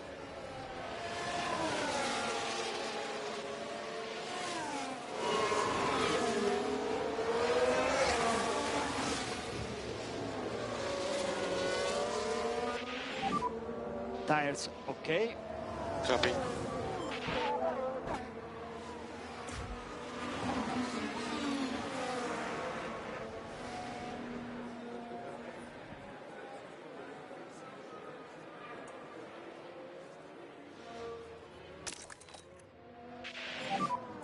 Use overtake. Copy.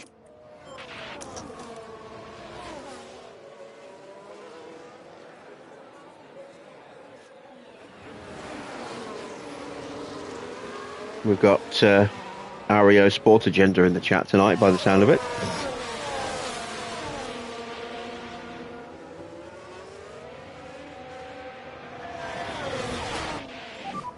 See you later. Good job. Behind you is Albon.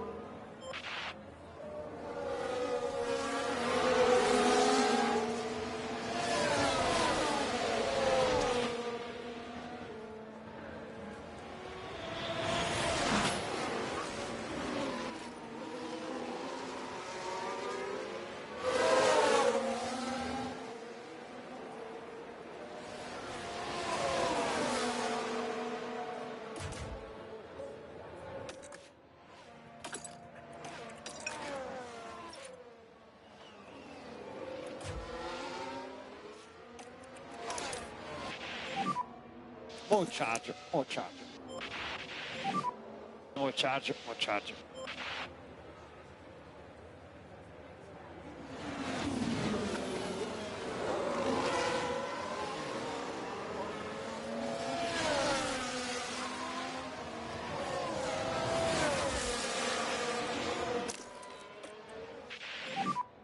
Overtake available.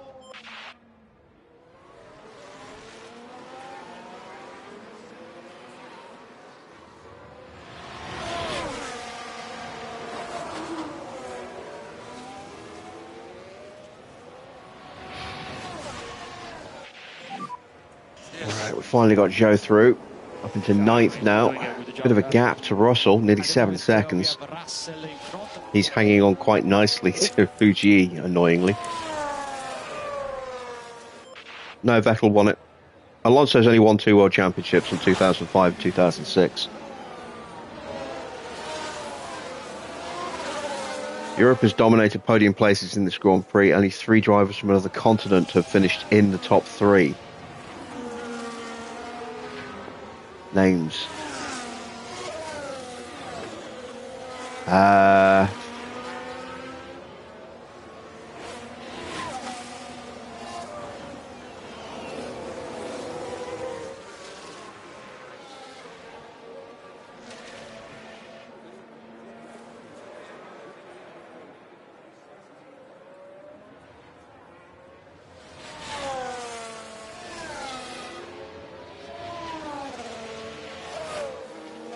I feel like Massa's going to be one of them.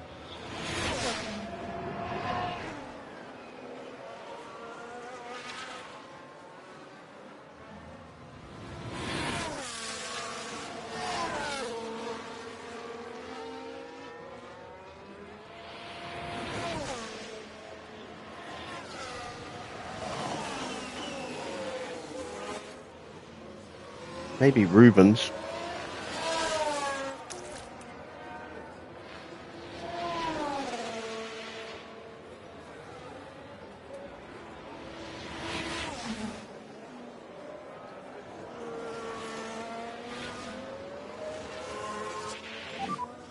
No overtake now.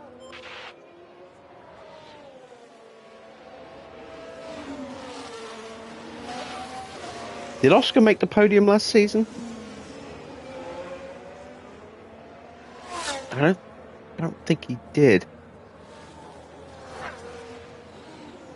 In which case, yeah, in which case it'll be Webber, I would guess. So that's my 3 guesses. Webber, Rubens, and Massa.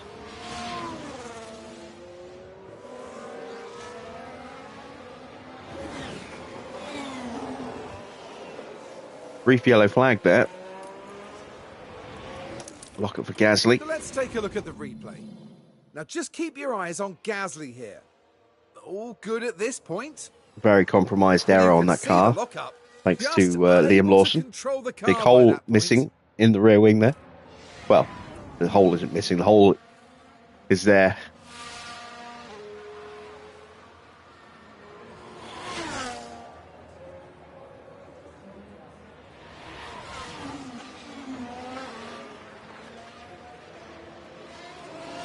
It's a chunk that's missing. Right, we finally dropped George, and Zhou has taken a big bite out of him. Yeah, I know Max took Oscar out at the beginning. I just couldn't remember whether, I knew he'd fought up enough for McLaren to win the Constructors. Now we can see what happened. Let's have a look then at turn 6. I didn't think he got high enough to get on the podium, but... And there goes the steering. Now they did leave it very late.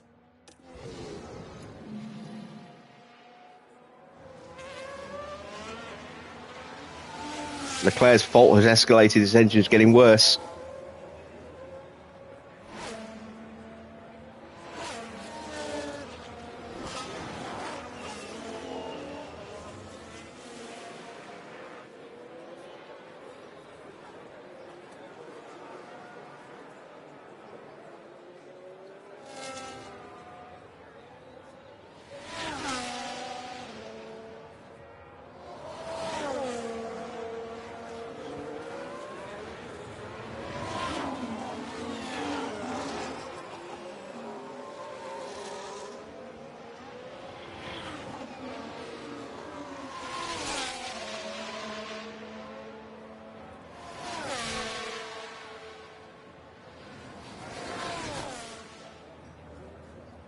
I think it'd be foolish to write him off, but I hope somebody else wins the title this year.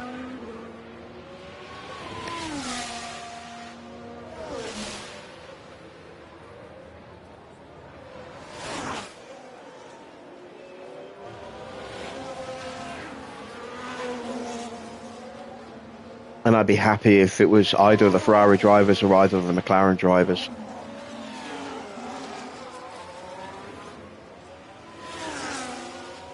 So your guess is exactly what my guess was then, Comet.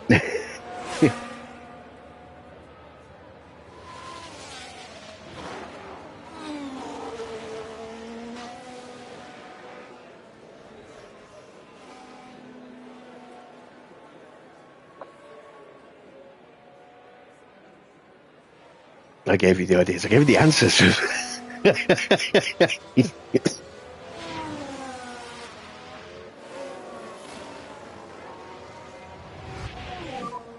Tires update. Tire looks quite good at the moment.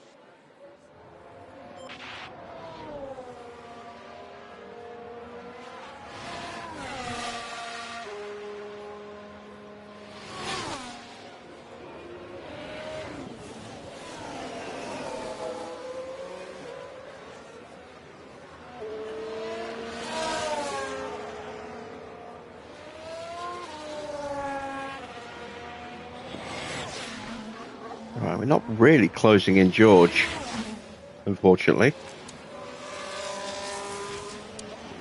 He went slightly quicker last lap. Oh, Checo, of course.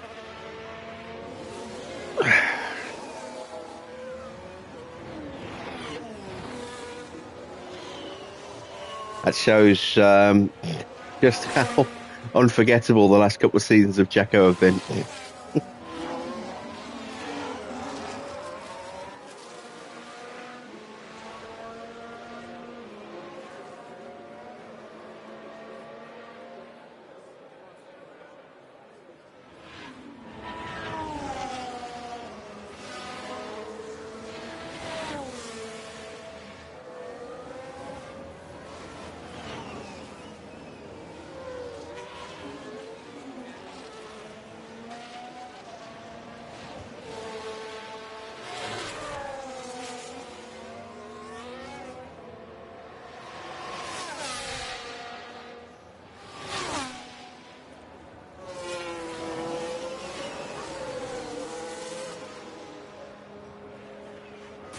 Right, Fuji has got himself onto the back of the RBs.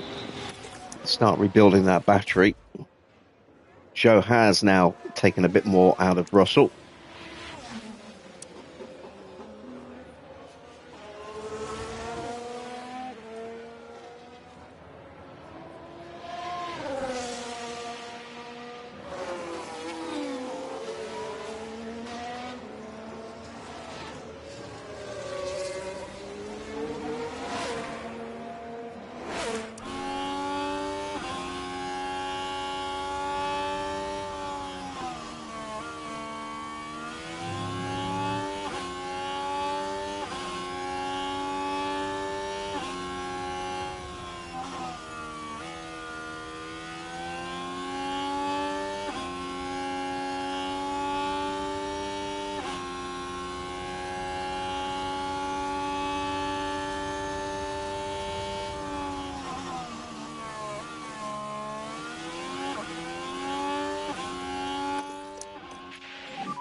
More charge.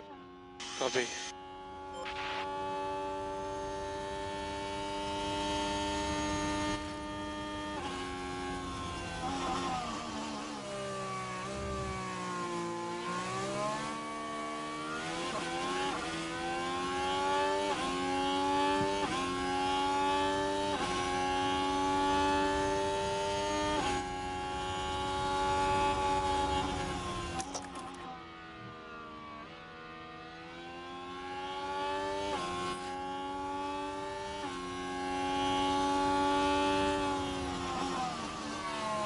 Oh, we have a yellow flag.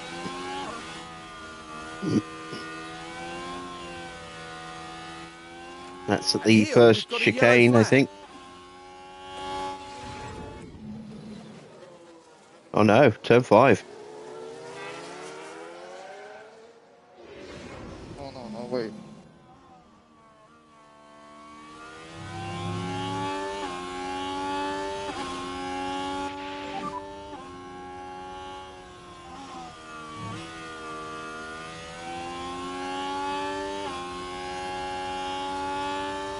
Try to recover your previous. Another yellow flag. Is that Gasly again?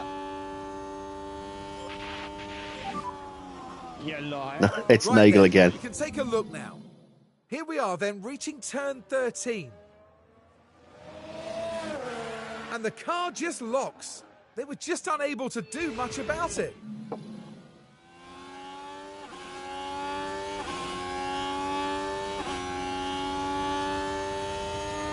So Leclerc's not going to win this Grand Prix now. But by the look of it, neither is Zhou. Use overtake. I think Antonelli's probably got this race and championship sewn up. Piastri has a fault as well, let's not forget. Good job, Joe. Which we don't actually know what it is. In front there is Tsunoda. Oh, his engine's gone orange as well. Second from you.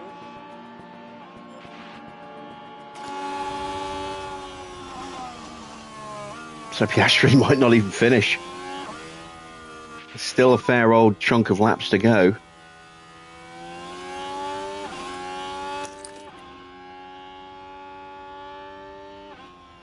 Keep focus on our race.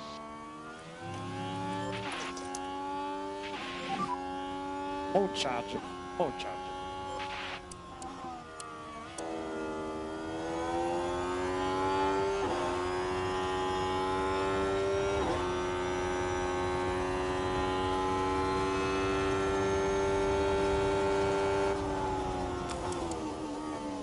Yuki's going to be boxing this lap. Stroll isn't far off boxing as well.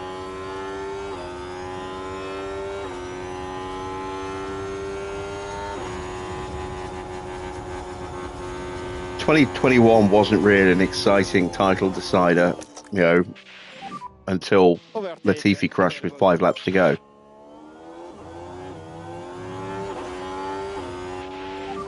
Oh, they got the win. Fantastic. Joe, you are doing a very good job there. Did City win? I saw they were leading earlier on.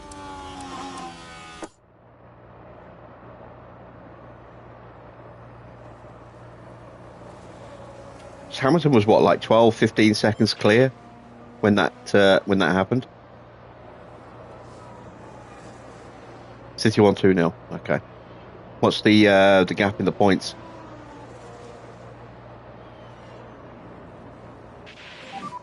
Tsunoda beat just now. No overtake. Into the pits then for Yuki Tsunoda.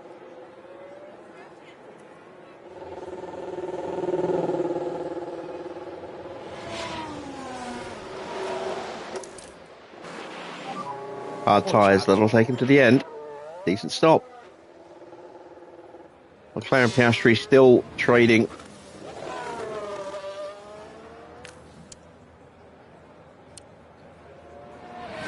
And it will allow them to close up potentially on Teo if they can keep that going.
Thank you for the DRS there.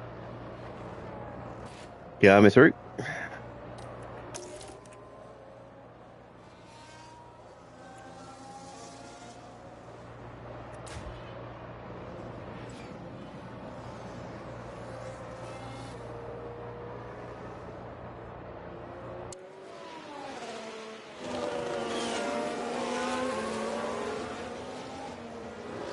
Is Stroll going to box?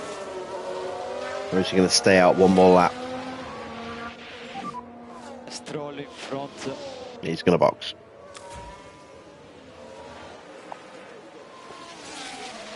Do your best there, Joe.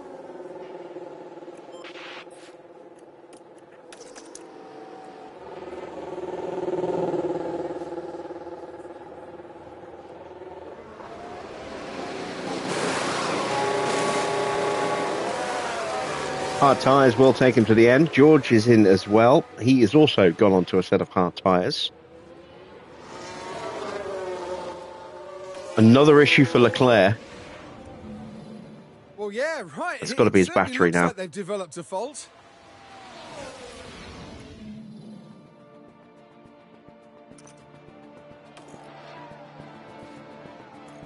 We won't know till he crosses the line, but looking at the wear rate of his battery, I'm guessing it's that. Stroll develops a fault as well.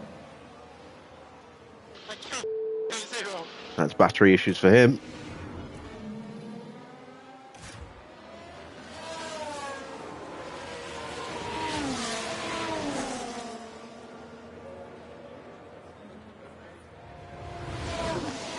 And Antonelli is currently 3 places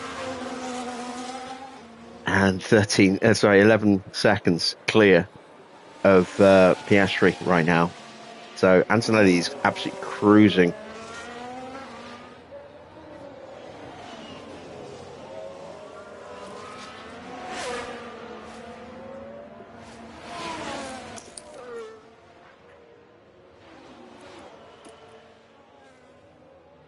He's going to win the title in style, it would seem, with his 11th win of the season, I think. I think it's 10 wins he's got this year.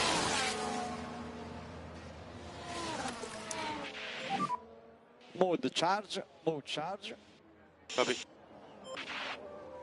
Or this might be number 10 if he gets it, I'm not sure.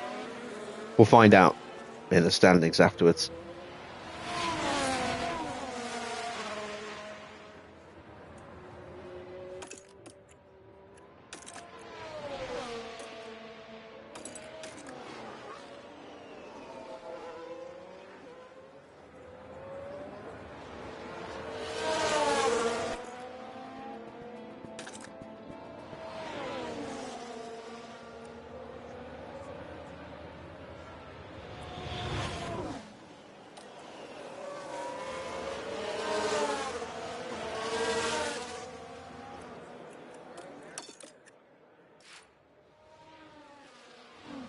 Oh, Antonelli and Porsche are both in.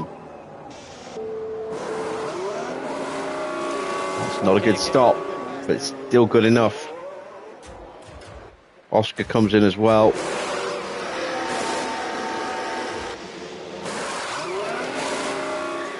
That's a very good stop for Piastri. So, medium tyres have gone on for Oscar.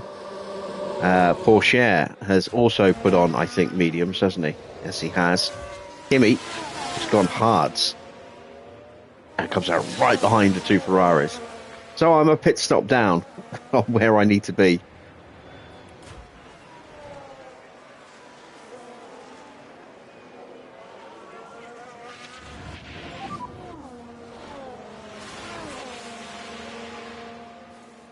Joe, keep focusing on our race. It's still longer and everything can happen. 21 and a half laps left. We will be boxing very soon. At the moment, you are doing a very good job on tires. Mode charge.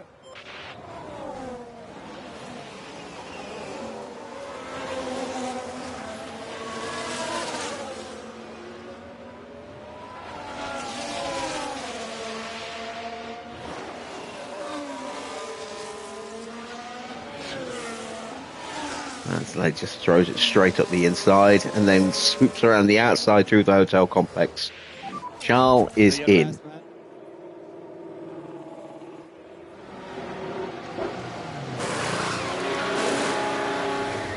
Medium tyres and an okay stop. Nothing too special.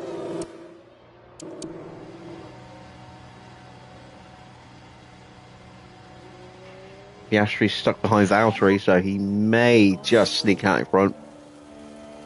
It's going to be very tight. Keep focus on race. George sets a new fastest lap with the 123.3. Oh, look at that. He just pops out behind Stroll, Valtteri and Oscar. Oh, and Tsunoda jumps through as well. Lando's finally into the pits. Going out instead of mediums to the end.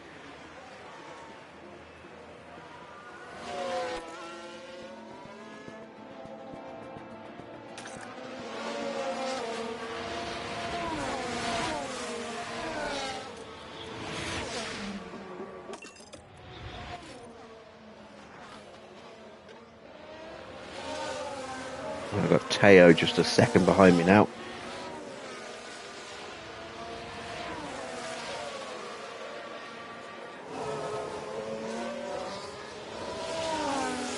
So Leclerc stuck behind Tsunoda, Valtteri, Oscar and Stroll. Isn't going to do his engine any good. He's going to be in a lot of dirty air. That may finally cook off the rest of that engine. New fastest lap set for Kimi Antonelli, 122.9.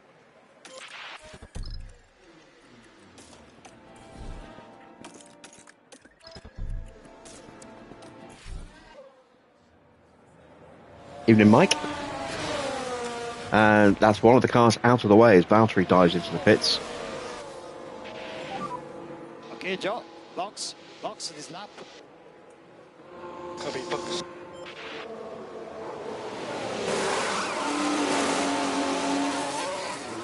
Decent stop. Mediums to go to the end. Through goes Porsche.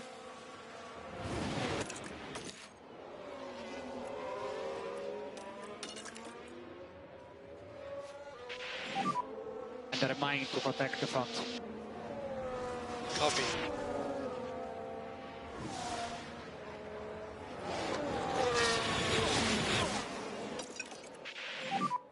Try to push as much as possible now.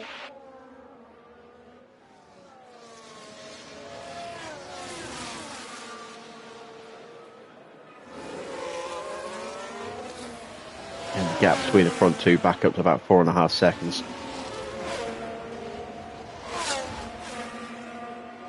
All right, into the pits for Fudo Fuji.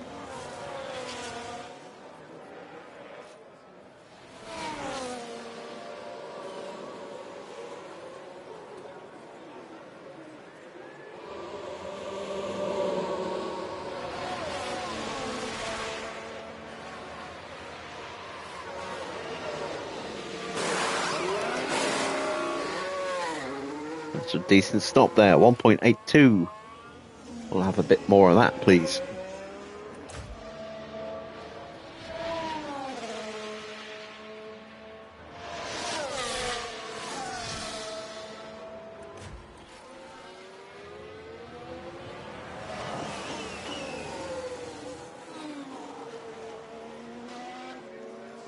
So where do I think we can finish tonight? Because the win isn't going to happen. Do I think we can make the podium?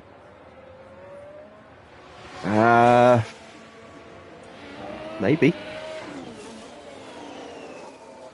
We're not a million miles off the podium.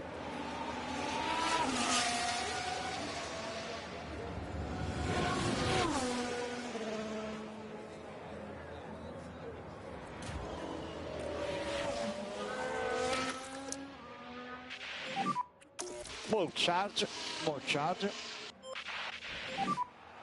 JBPG. And we have a yellow flag. It's Albon.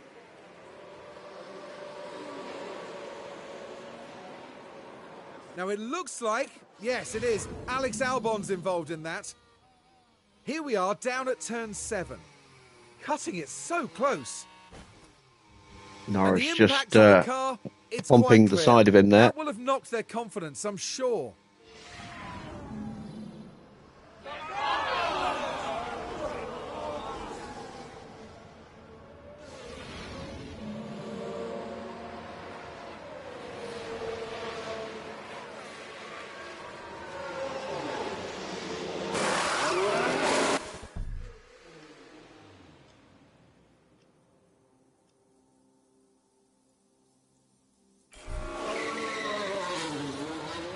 Blisteringly quick stop.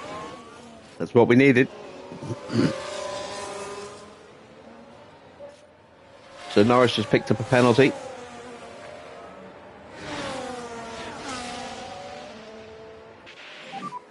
At the moment, you are P9. And Piastri has now gone orange on his. No, he was already He's a orange. 1.5 Let's see. Leclerc. It is the battery for his second fault.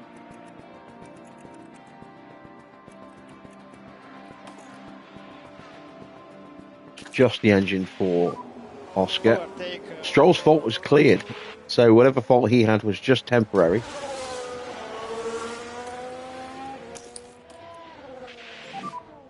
mode charge.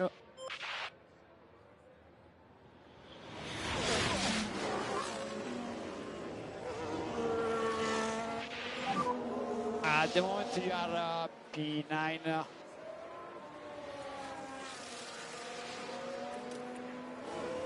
Next car behind is Verstappen at the moment.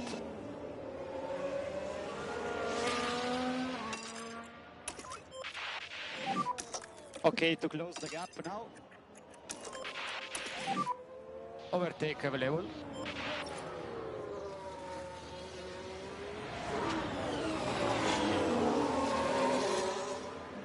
Let's go for a fastest lap.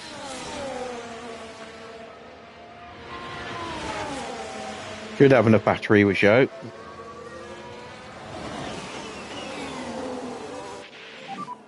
Behind the Verstappen.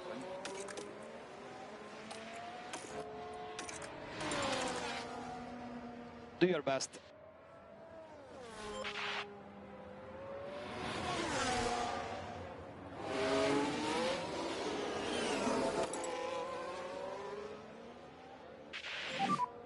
That's okay.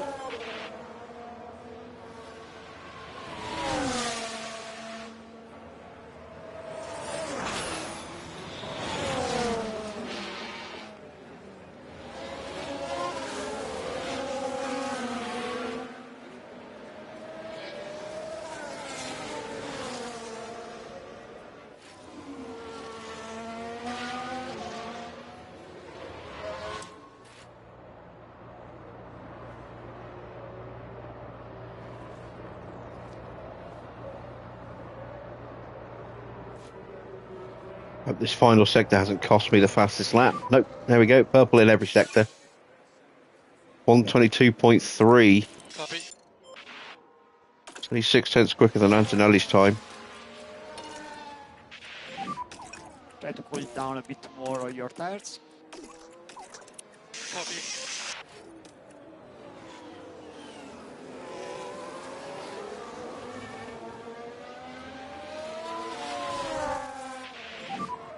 Full charge.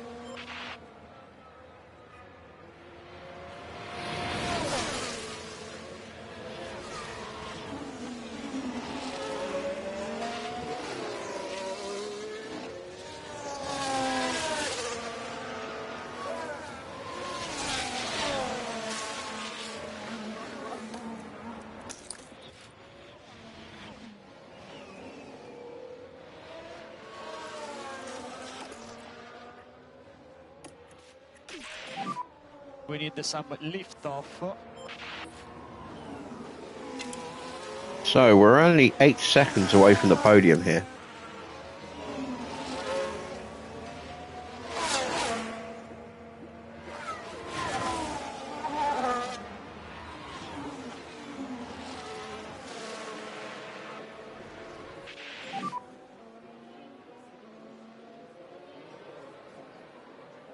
No problem, no problem.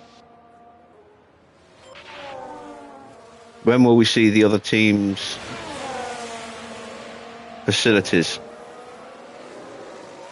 I had completely forgotten all about that, so thank you for reminding me.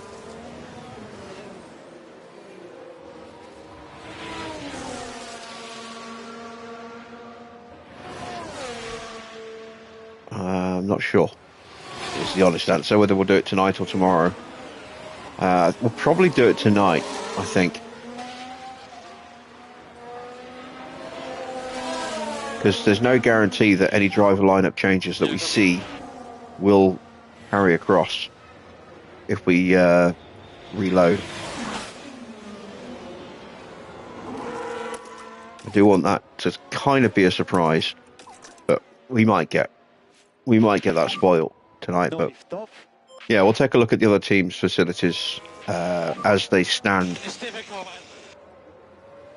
at the end of this stream before I show you the template I've been working on.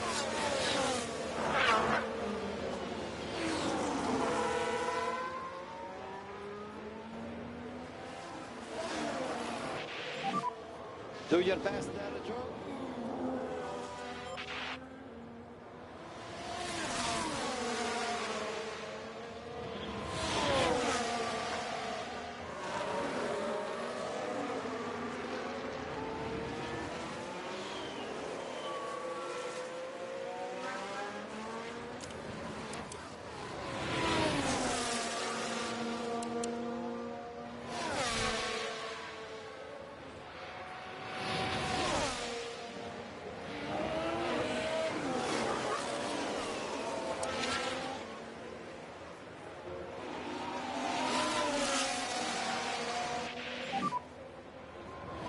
We are lapping quicker than the cars in front of us as well. Copy, confirm.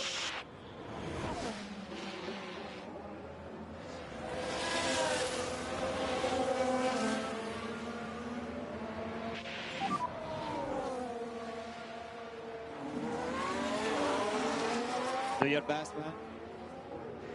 Oh, in terms of objective, yeah. Mission accomplished. Ferrari are well and truly back. You know, they've won a race, they've won a sprint.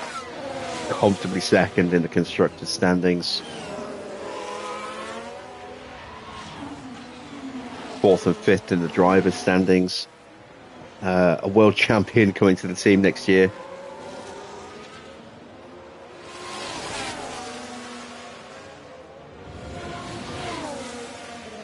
Sorted out some of the staffing salaries that were a bit too high by reducing those. Trimmed a little bit of the fat, bringing in some additional talent for development and merchandising next year as well.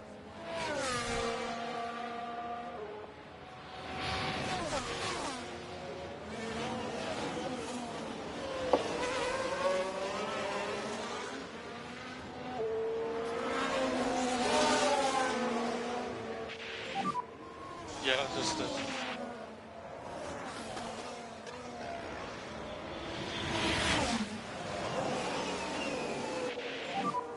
Joe, keep focusing on our race. It's still long and everything can happen.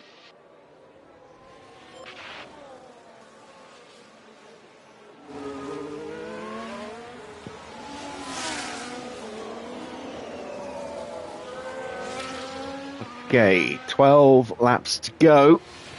We do need to think about maybe upping our pace a little bit. Try mode attack.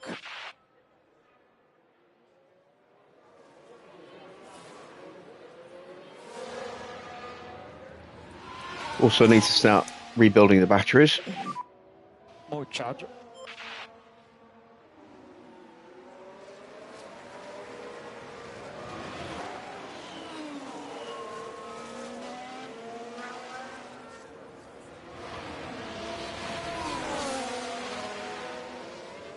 There is the podium chase in front of us.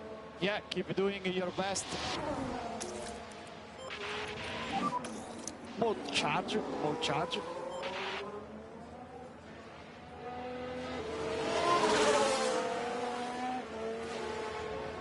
George is trying to get himself into that picture as well.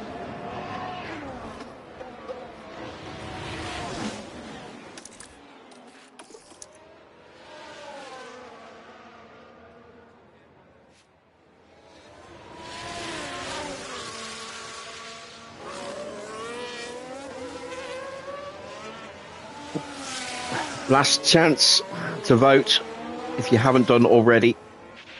And the poll to determine whether or not we go partial or full shuffle on next season's calendar.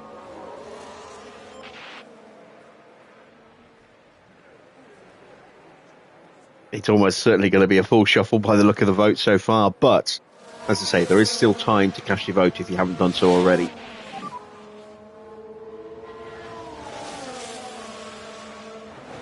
Try to recover your previous rhythm that was looking fine.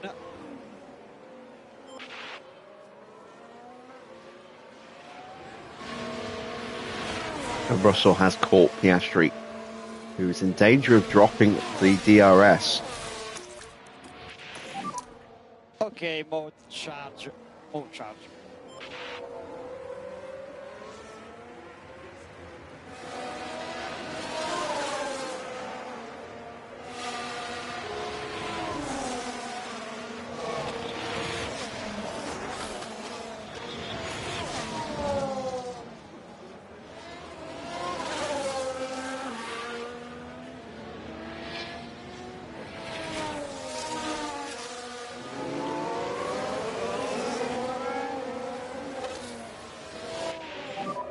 At the moment we have Russell in front.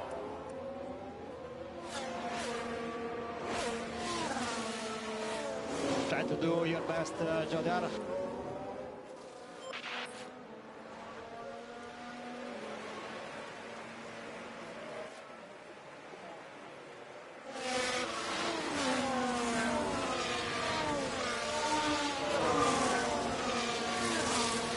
RB now trying to break away and fight amongst themselves for that podium spot.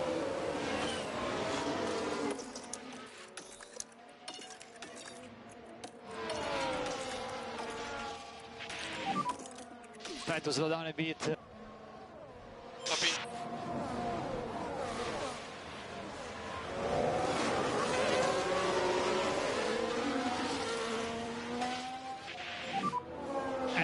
And remind lift off. And a late stop for Alex Albon. Yes, it's on the community tab.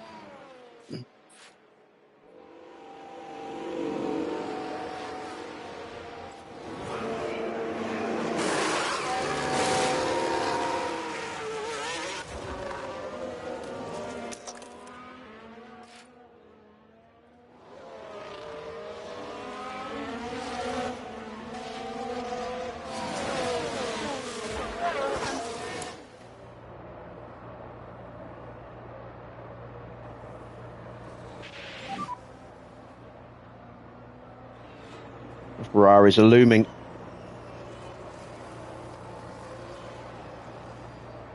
Okay, do your best there.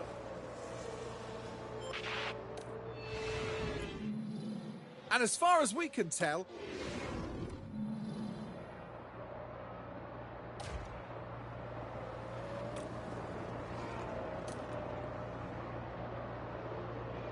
Still just out of DRS range, I think. Yep. But he's close enough now that he'll get it.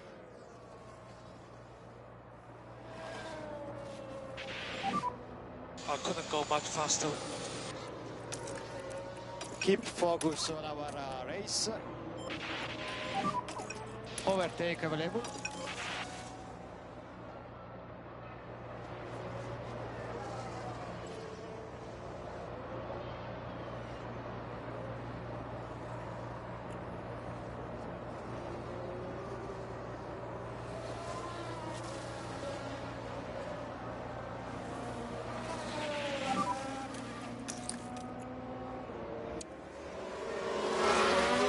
Focus on our race. That gap has really opened up already.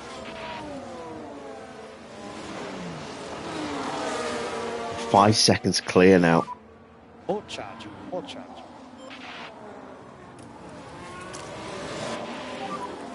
Use overtake.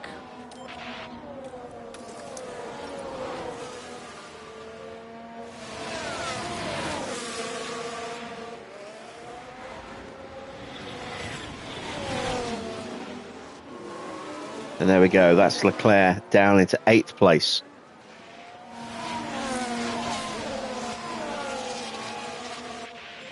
He's got a big gap to Max. Okay, good job there. We got up the inside of George with some creative cornering.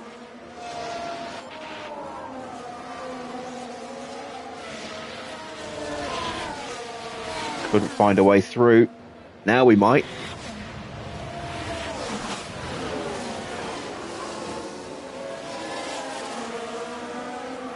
Oscar switches and blocks us. Just in front of you. Do your best. More charge, more charge.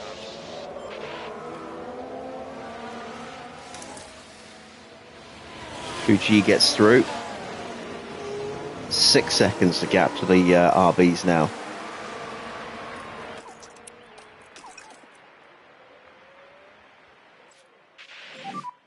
Don't forget the lift off. We have a yellow flag. So it's going to be a Nicholas Latifi situation. There's a yellow flag now. It's the Red Bull driver. And you can see how tight it is. And not just one car involved in that, as you can see. Justice for Nagel, indeed. Justice my arse. Justice for the poor mechanics who have to keep rebuilding that car.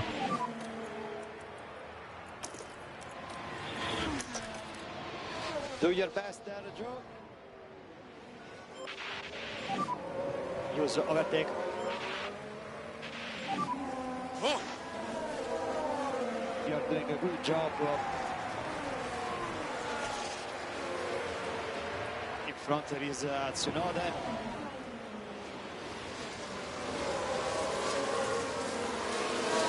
Deemed a racing incident. So no penalties given. Now we have a bit of a gap.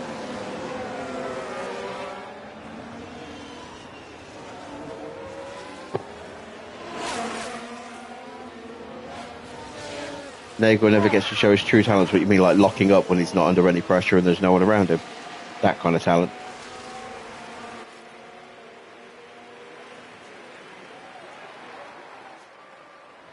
Six laps to go. We have got a tyre advantage over the RBs.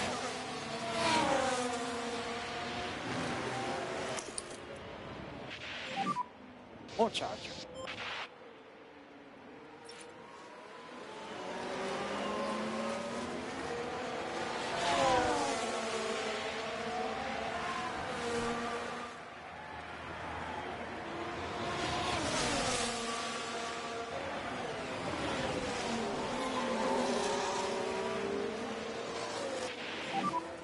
Russell behind.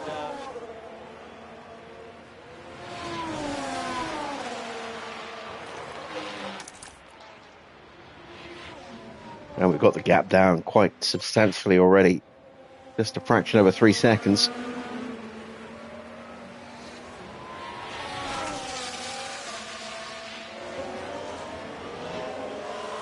It's not going to be a perfect end to the season, but it's going to be a pretty strong one.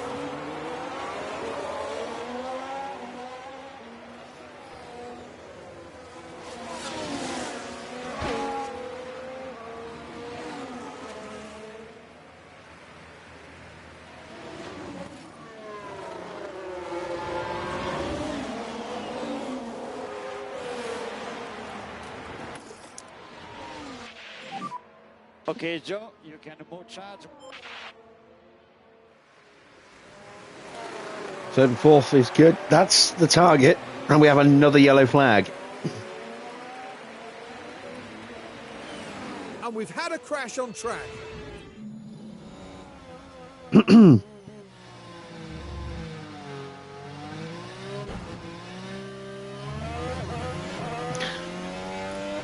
I immediately looked on the map to see where Nagel was, and it was him.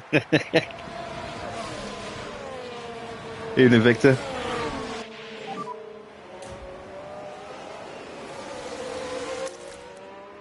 No problem, no problem. Okay, more charge, more charge.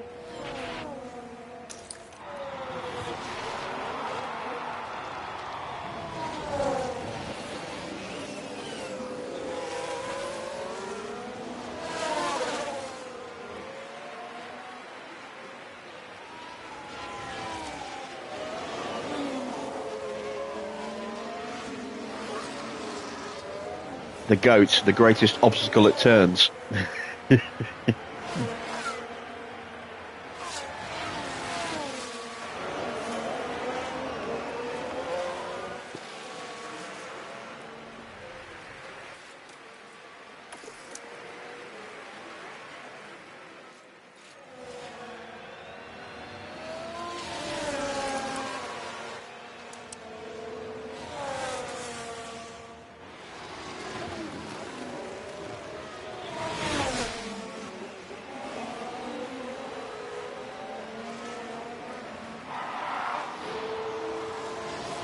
The RBs are swapping places quite convincingly.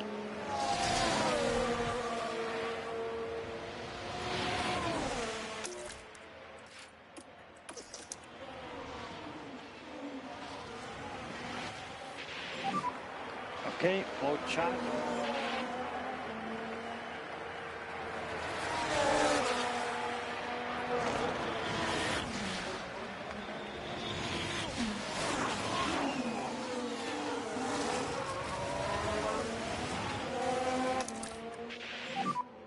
Mode charge. Well, they've been doing it for a while. It's just they kind of stayed in order for a few laps there, but that's how they broke away so quickly from the pack. Russell behind. Once they got to the front, they just did a couple of very quick laps and leapfrogged each other to open up a keep doing your best. very big gap very, very quickly. But there's a chance that Stroll might get dropped on this lap.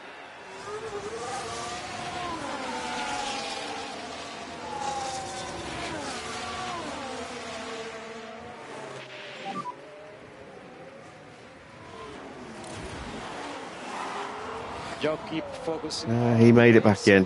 It's still long, but everything can happen.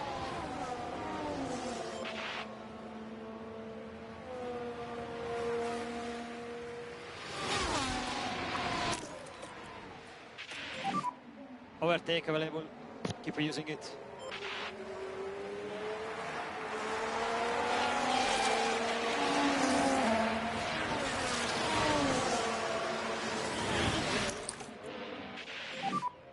Mode charge, and mode attack.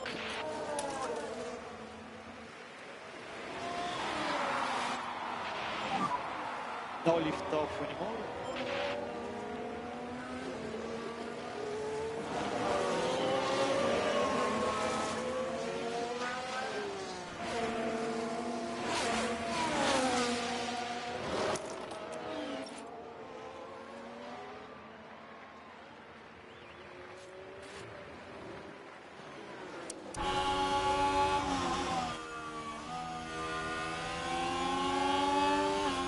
Van Dorn, Sainz, Norris and Gasly. Anyone else?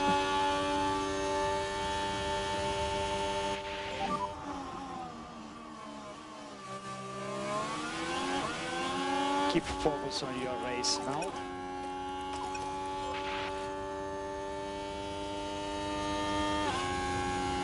Lawson and Perez.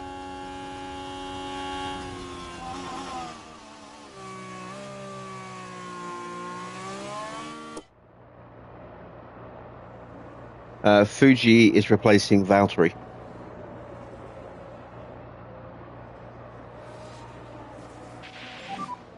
Try my best, but difficult. Do your best, man. Use overtake. Don't think Valtteri's retiring, no. I think he's just out of contract. I mean, it's possible he could take the missing seat at Cadillac.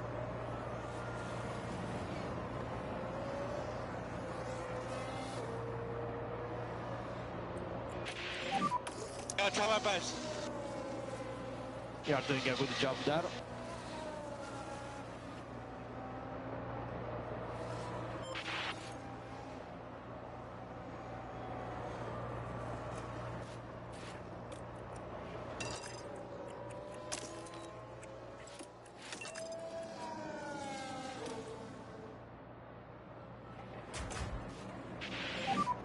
We can try to catch up.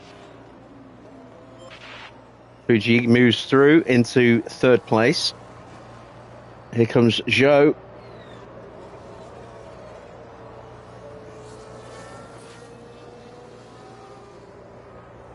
Sonoda trying something as well.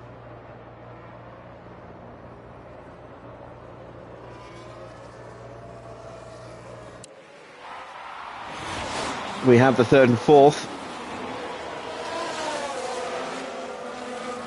Fuji's out of battery. Zhou has a little bit left. But I don't think he's got the opportunity left anymore in terms of the corners.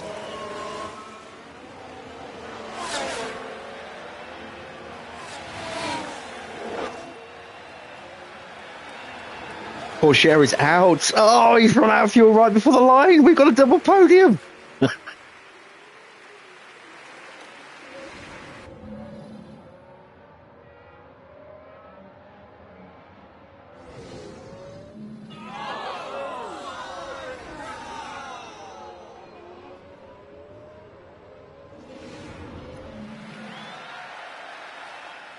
It's nice to see that happen to someone else, because that happened to us. Was it Spain? I think it was Spain where that happened to us last season with Cadillac.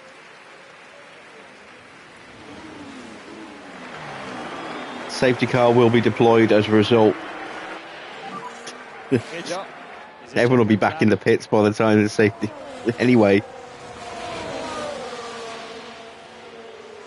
And that is just another little cherry on top. But look how far behind we were. 28 seconds behind Kimi, who has won not just the race, but the World Championship in style. We got second and third, both of our drivers, both outgoing drivers, getting on the podium for their final race with Ferrari. Excellent result for the team.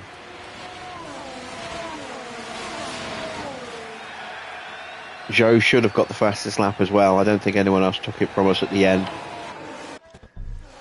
Leclerc will hang on for third in the driver's standings. Our drivers' champion, the title at last is theirs. And with that, they join the illustrious list of F1 champions. As far as Ferrari are concerned, Karun, how do you think they'll be feeling after that race? Well, they'll be so proud to have had both drivers on the podium. They're certainly doing something right. And that then concludes our time here in Abu Dhabi. And that's it for this season of Formula One. The teams will be working hard in the break, gearing up for another year of thrilling F1 action.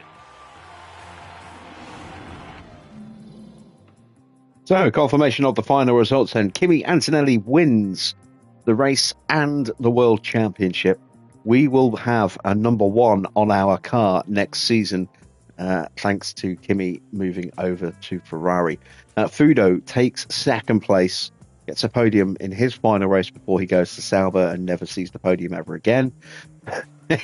Zhou may not even be on the grid next season. He gets third place and also takes the fastest lap as well. Yuki Tsunoda takes fourth ahead of Lance Stroll in fifth. George Russell in sixth place there. What a great result for George. Seventh place for Oscar. Eighth place for Charles. Both of them suffering serious issues with the car there.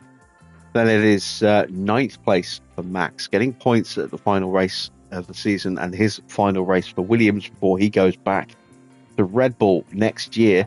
And Valtteri gets the final point in what may be his final race next season. He may not be on the grid next year. So that may be his final career Grand Prix, in which case he's gone out with a point. Then it's Sargent in 11th, 12th for Lando Norris with a 5-second penalty added on. He stays ahead of Iwasa though in 13th. 14th is Théo Pourchaire, who ran out of fuel just meters away from crossing the line. Albon 5th and 15th and the first lapped car. Then it's Nagel in 16th, 17th for Checo, 18th for Ocon, 19th for Stoffel. That might possibly move him off the bottom, but I don't think it will. Then it is 20th for Gasly, 21st for Sainz, and Lawson retiring with a very, very broken front of the car. In the driver's standings then, confirmation, Kimi Antonelli is the World Championship, winning the title by 28 points in the end. Oscar finishes in second on 409 points. Leclerc, a further 70 points back on 339, picked up 4 points tonight. Zhou in fourth has 326, ended up 13 points away in the end. Fudo just a point short of hitting the 300-point mark. An excellent debut season for him. Be curious to see what he can do next year. I see 11 wins for Kimi, so he had 110 going into tonight's race. 5 for Oscar. Charles had 4 wins, no wins for Zhou, but 8 podiums. 1 race win and a sprint win for Fudo.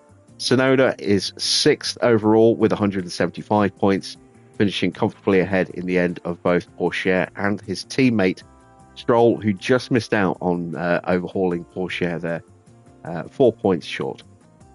Then it's Max in P9, Lando down in P10. Yet another race without points for him. Valtteri finishes P11. Then it's Gasly in 12th, Iwasa in 13th, George 14th, ties Iwasa but couldn't quite get ahead of him.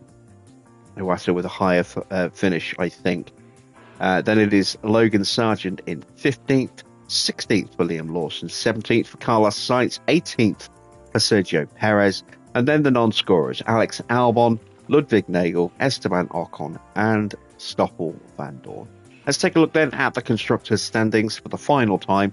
846 points for Cadillac. We finish in second on 625 points. What a great season we've had this year. You see, Cadillac won 16 of the 24 Grand Prix. We got 1 win, but that was oh so sweet. Red Bull, 4 wins, but a long way behind. 1 driver scoring all 339 points there. So when they get Max back next season, they are going to be a challenge. They are going to be very, very quick. RB, in the end, finished 10 points behind. They kept closing the gap, but they ran out of time. McLaren in 5th place on 234 points, a very distant 5th place in the end, but comfortably ahead of Williams, who finished in 6th. Then it was 7th place for Sauber. 8th place for Aston Martin. Again, George scoring all of the points there. 9th place for Mercedes. Logan Sargent scoring the vast majority of those points, Sainz chipping in just the 1, I believe. Haas ending up 10th with 6 points. Alpine, a 0-point season. And I feel that pain because that's what Ferrari had last year. In the pit stops, we got the quickest 2 stops of the day. Oscar's time in 3rd, matching ours, but classified in 3rd place there. Then it's Nagel's Red Bull in 4th, ahead of Antonelli in 5th. Alpine picking up points in 6th and 10th. Aston picking up some points again with George. Haas and Williams also scoring some points. Let's see what the final standings are here. We have comfortably obliterated the field there. 705 points, more than double Cadillac in 2nd. Alpine finish in 3rd on 287. Haas in 4th, 279, ahead of RB on 251. 6th for Aston, 7th by Red Bull in the end, 5 points behind Aston Martin. 8th for Williams, 9th for Mercedes, 10th for Sauber, and 11th for McLaren, who did not get a single point all year. Nor did they improve upon a pit stop time I think they set in the opening Grand Prix, or if not the opening, then certainly the second one. There you see the stops, 2 perfect stops, 2 other stops not quite as good for Fudo, and not really that good for Zhou on his first stop there, but it didn't matter in the end. Both drivers again easily beat their targets and hit their contract position bonus, so we add yet another 1.1 mil to our bank balance. Back to HQ we go. And the poll is now closed.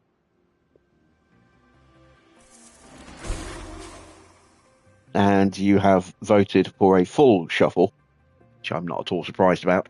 They see we get 12,000,000 for winning the DHL competition. Lovely, lovely, lovely. Apparently, Diego Lloverno has low confidence, but we know he doesn't. It's just a weird glitch that always seems to happen there. High confidence from the board as a result. Thank you, thank you, thank you. So, there we see Kimi Antonelli victorious. Cadillac winning the Constructors' Championship. Charles Leclerc in the end in third place. Let's have a look at the F2 Championship. Arvid won the title by 38 points from Kasper Stuka. Gabriele Mini finished in third place. Good season for Christian Mansell. Fourth for him. Where was... she must still be in F3. Looking to see where Abby was. She's still in F3. And they see Mini winning the final F2 race of the season. So he finishes his season in style. Can I now offer him a deal?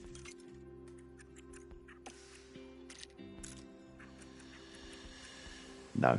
So that's going to have to wait till some point in the new season to replace Zhou. Okay. All right. Research will be ready in just a moment. We are going to create a save at this point here.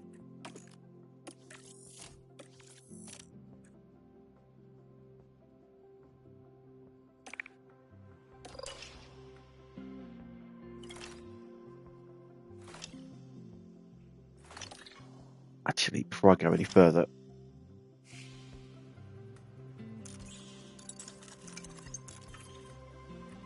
let's fix the CFD sim with a refurb. That'll take 25 days. Would love to drop an upgrade on the race sim, but we're not going to. Team Hub is pretty good. Don't need to upgrade that. That's so close to breaking. That could do with a little boost. That's going to take too long to impact next season's sponsors. Why is Mini not interested in going to the team? It's not that. It's that because he signed a contract earlier to join us from McLaren as an affiliate. It's too close to when that contract started before we could offer him a new one. Remember, we had that with Kimi. We signed Kimi, and then we had to run George for the opening 5 races of the season to get him in. It's similar. But Mini's been with us for a while now, so hopefully we can get him in the car before the season starts. It does mean Zhou will be off the grid next year.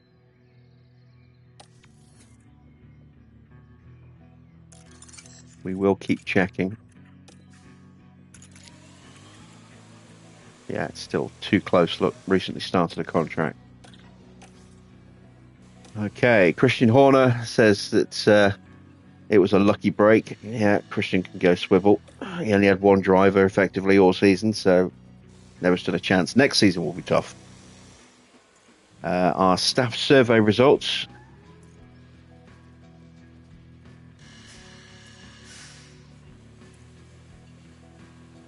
The ones who are being replaced are either leaving on their own accord or being replaced.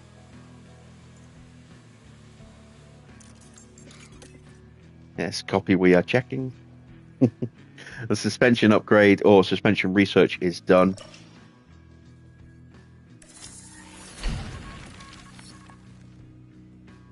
Now the rear wing project is done as well.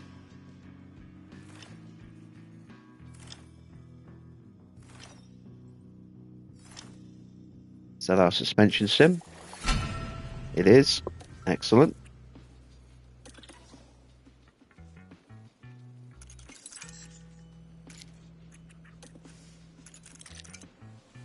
Hey, there we go. Now he's open. So we want him in car 2 next season.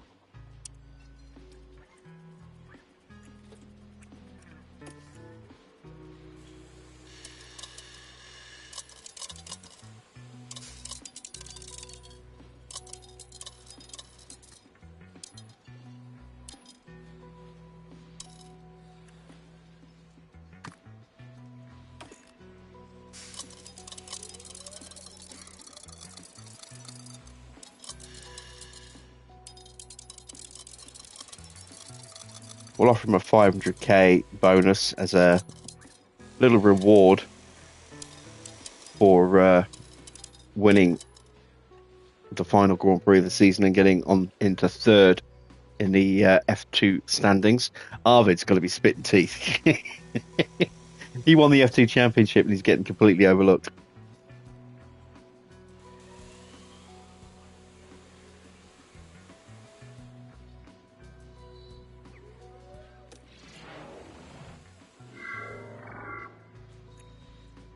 There we go.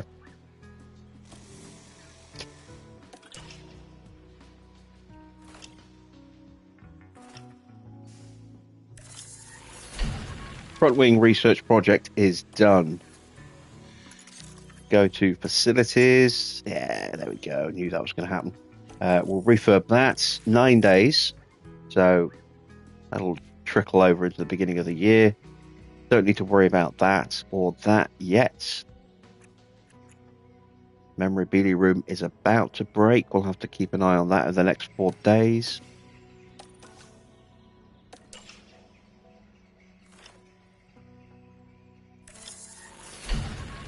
Underfloor project is finished.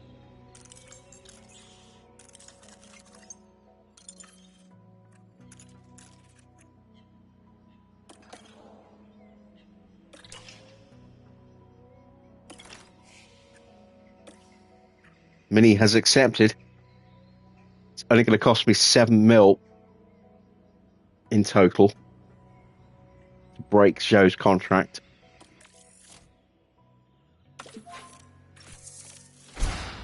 And there we go. We have our all-Italian lineup for next season. And theoretically, that does give Zhou a chance to maybe get on the grid next season.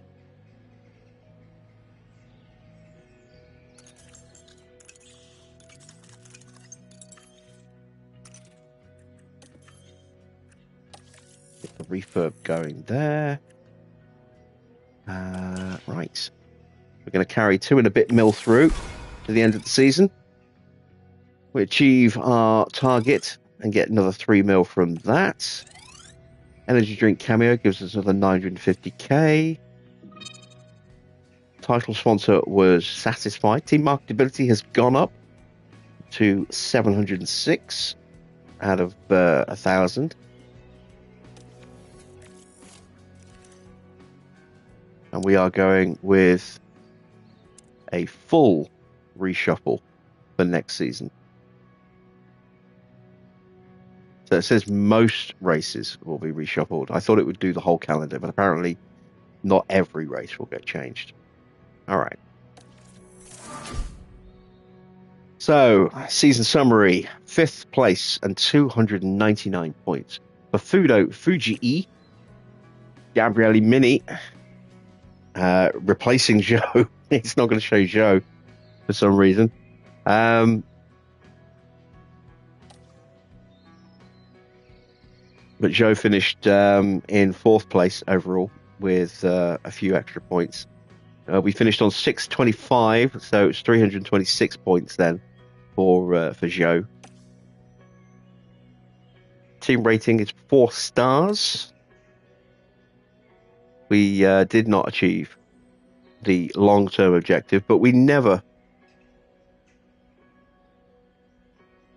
had a chance on that one.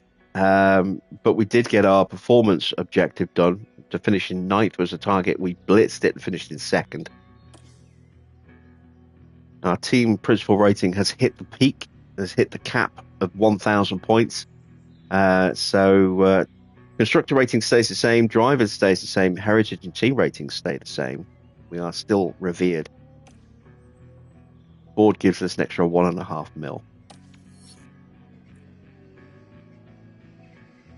Okay, so everything that we needed to get done has been done. We're going to have just a touch under 4 mil to go through into next season.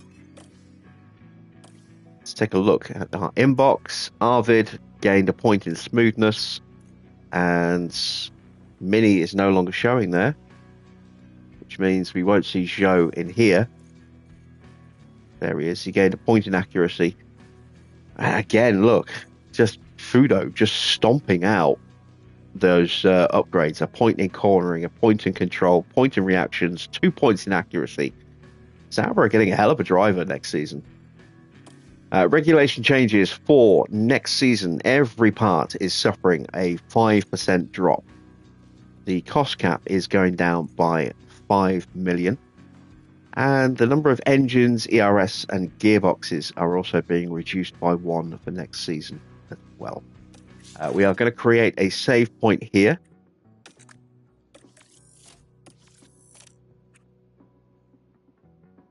Because now we are going to start bouncing around other teams. So, let's start the new season preparation.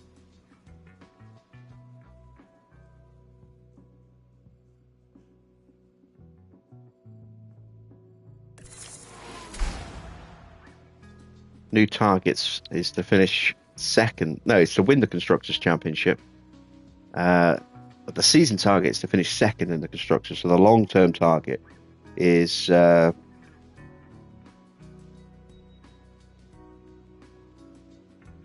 3-season target. It says 2 seasons remaining, but it's 3 seasons if it's 2031. That doesn't make much sense. We're going to switch team. And these are not the confirmed driver lineups, because this isn't going to be the file that we actually carry across. We are going to be reloading that save checkpoint that we made. So some of these driver swaps that you see might not happen.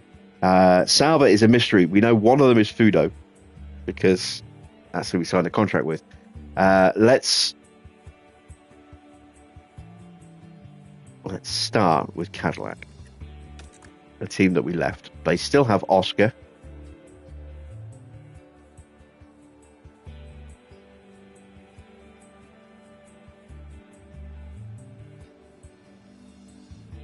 It's Zhou. Zhou's gone to Cadillac. My God, what is it about Cadillac just signing signing everyone from us? So let's take a look. Now, Zhou might not be there next, when we actually do this proper. But we're going to take a look at Cadillac and see what the condition of their facilities are after a year without us being there.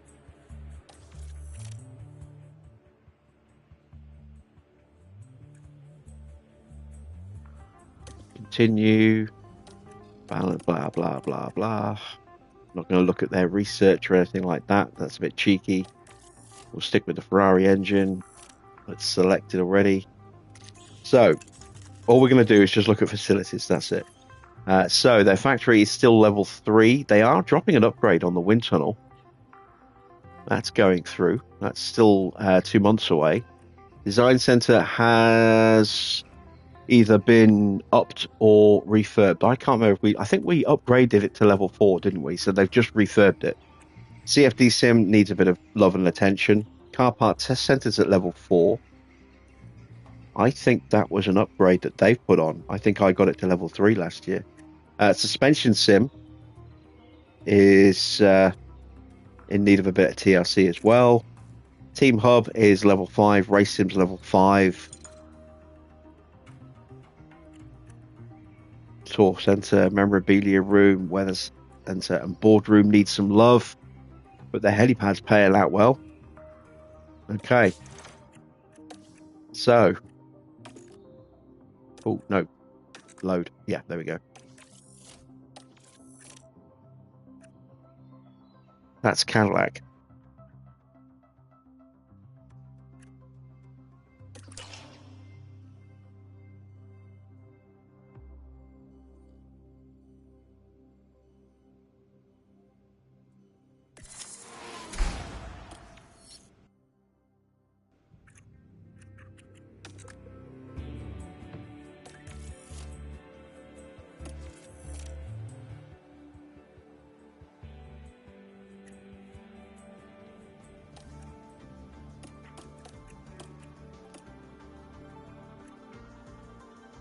That is one hell of a lineup for next season. Look at the opening Grand Prix at Silverstone in March. Oh my word. Right, facilities. Their factory is abysmal. It's only level 2 and it's completely knackered. Design Center level 3 has just dipped. CFD Sim level 2 and knackered. Wind Tunnel level 2 and knackered. Level 3 and only just gone is the Suspension Sim level 3 and pretty worn out for the Car Part Test Center. Team Hub's at level 4, as is the Race Sim. And then everything in here. Knackered Boardroom, knackered Weather Center, knackered Tour Center. Helipad is okay. Hospitality is, yeah. So, interesting. Very interesting. Now, of course, it's entirely possible that the teams may do some upgrading as the season goes on, or at the very least some refurbing. So that's not how they're going to end the season, but it's going to be a difficult start to the year in terms of upgrades for them. That's pretty much a given with those facilities. And they won't be the quickest at getting those parts on the car either, with a very worn out factory.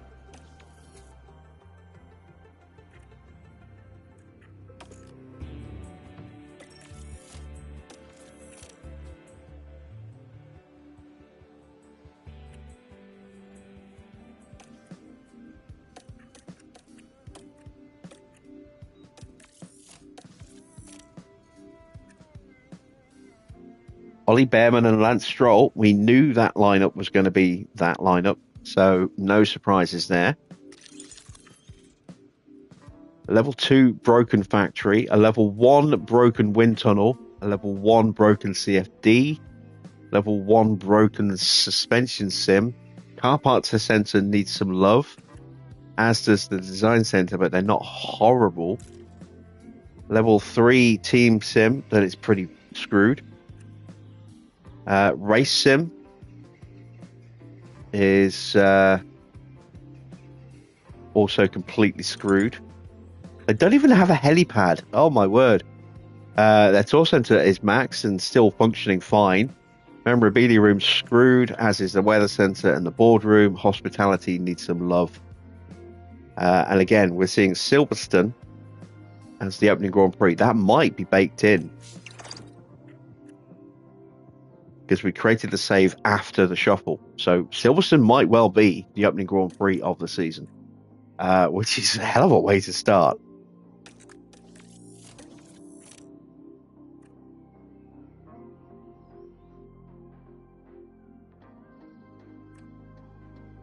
All right. Who is next?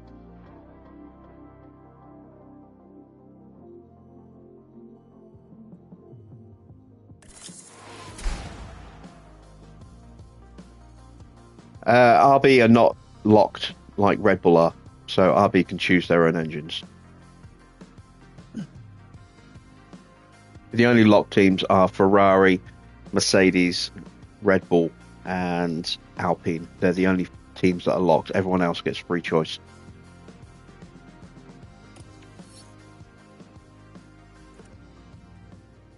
McLaren next.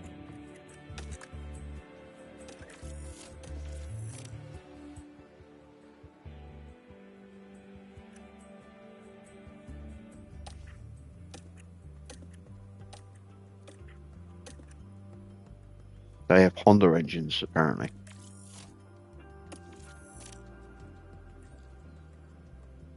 And we knew that Gasly was taking that seat, so there's no surprises in this lineup either.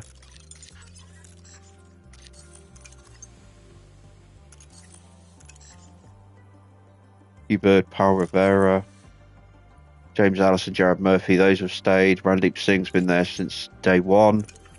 Right, so knackered factory level 2 knackered wind tunnel, level 2 CFD is broken, level 2 broken suspension, slightly worn out level 3 car part test center, and a slightly worn out level 4 design center. Level 4 team hub, level 3 race sim, both need some TLC. No boardroom, apparently. Completely knackered. Level 3 hospitality, level 2 helipad, level 1 weather center, Level 5 memorabilia room, but in need of some serious attention, and level 5 tour center also in need of some serious attention. So, yeah, that is the state of McLaren.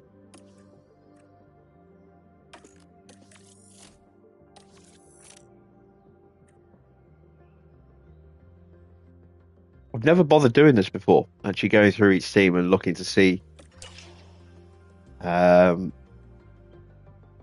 how they all stack up. This is the first time I've ever done this. And just given the state of Ferrari last year, it was just curiosity as to how bad it was everywhere else. And it's really bad at some teams, not so bad at others. Let's have a look at Williams.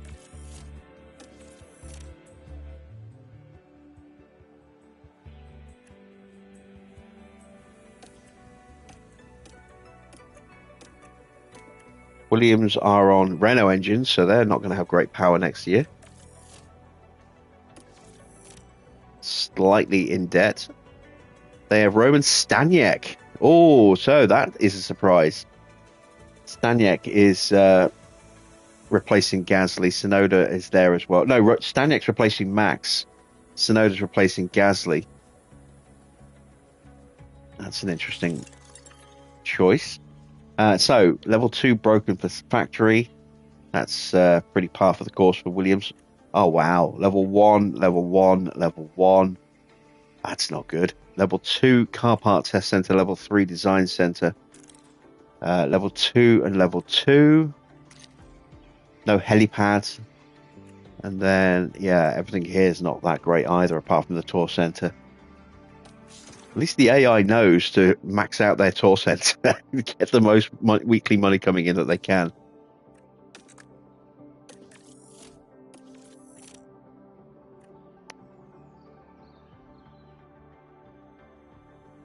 Right. That's that's half the grid.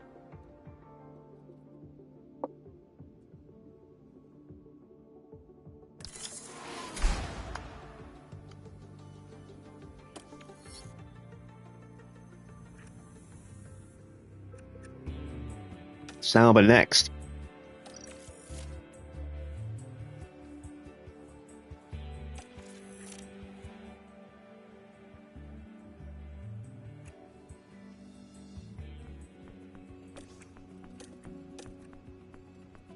Oh, wow. They've got some money to spend. Look, they've got 16.5 million in the bank.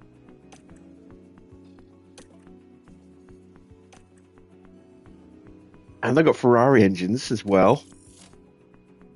Although, again, the engine choice may change. So that's not a guarantee. They've got Iwasa and Fudo, so they've gone very Japanese. Iwasa's in the final year of his contract, I believe. Toby Brown has joined staff-wise. They've got Dan Fallows, Ginelli, and Toby Brown. And then Jeff Spear and Alan Kale as their race engineers. Oh, level 1 knackered, level 3 knackered, level 1 knackered, level 2 knackered, level 2 nearly completely knackered, and then level 1 knackered. Yeah, that's 16.5 mil. That's already spent. Just refurbing those. Oh wow, another one that's also completely screwed over. Their team hub's in excellent shape. That's recently been either upgraded or refurbed. Operational facilities, they don't have a boardroom, they don't have a helipad. They've maxed out their tour center as well, look. Weather center in terrible condition. Memorabilia room is bleh. Hospitality a bit better. So Sauber could have a difficult season. It depends where they spend that money. But yeah, they've got the money to fix up their facilities. They're the first team that does so far.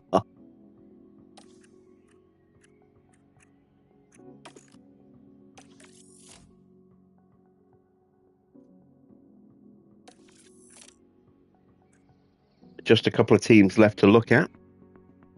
Very curious about Mercedes.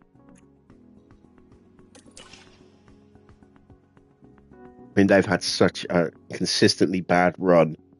Their facilities must be hot garbage by now.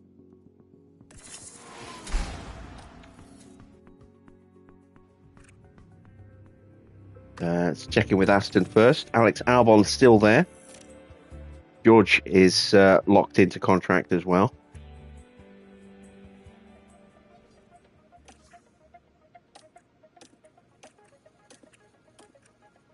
Aston having Mercedes engines. They've got just a touch under 10 mil to spend.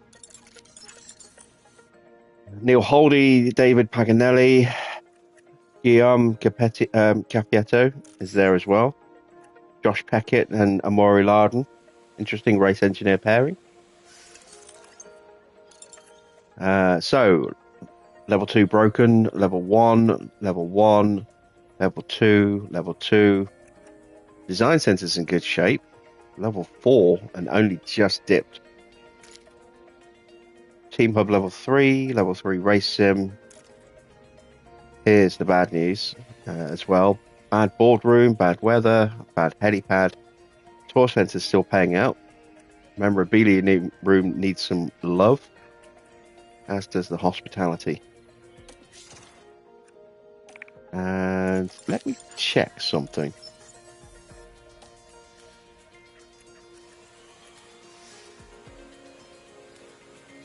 No, it's still showing last season. I was going to see if anyone had actually changed their engine supplier from one that we'd looked at.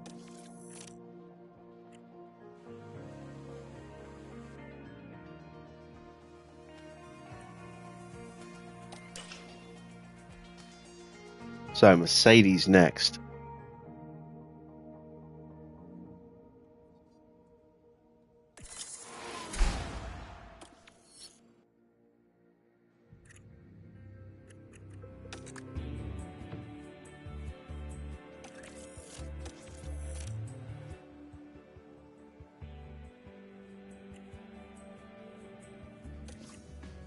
Oh wait, that's Williams.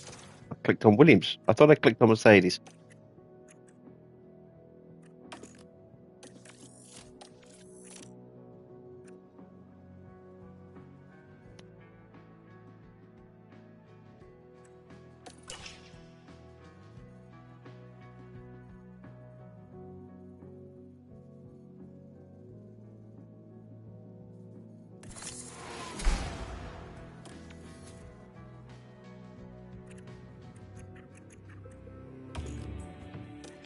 So Logan is still there. Has Sainz been replaced?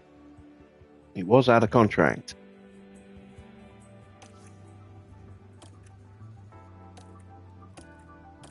And they have to use Mercedes engines. Isaac Ajar has taken over there. They've got Andrea De Zordo, Enrico Balbo, and Ron Meadows is still there. But Balbo is pretty demoralised, so his stats are going to be appallingly bad. Well, actually, they're still pretty strong, despite him being demoralised. You can add like 8 to each of those stats, I think. If not more. 5.5 mil in debt.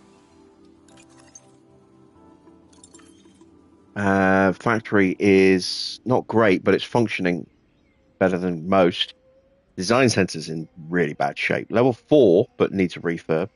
CFD level 2, wind tunnel level 2, suspension sim level 2, all completely knackered.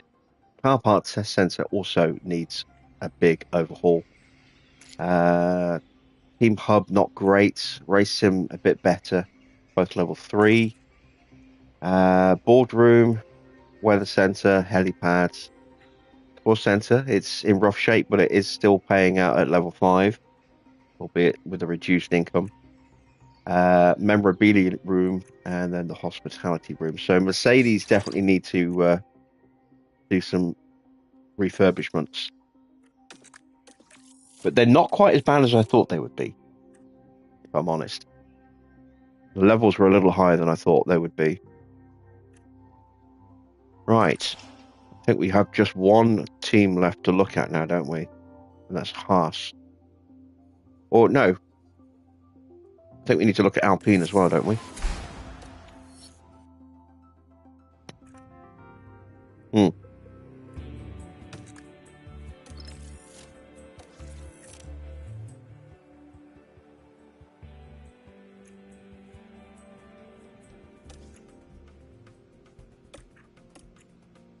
They are slightly in debt. Running Mercedes engines. And they've got Enzo Fittipaldi. Wow. So Checo has been dropped. And Lawson has retained his seat.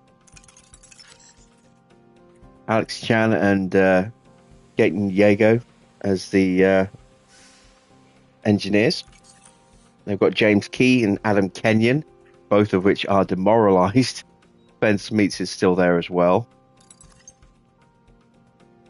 Right, facilities, level 1, level 3, level 1, level 2, level 1.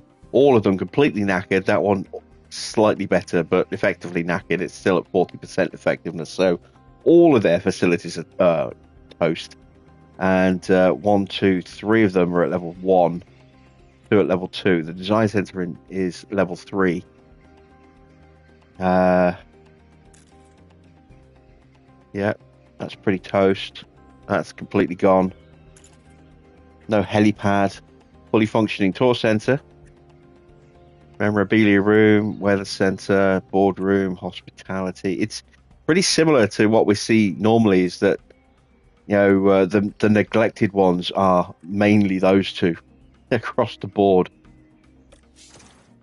I don't think I've seen a single one with an upgraded weather center yet. All right, just one team left to look at now. And that's Alpine, who had a pointless season. So I'm guessing they are, similar to Haas, going to have everything completely destroyed. Just like they were at Ferrari when we joined.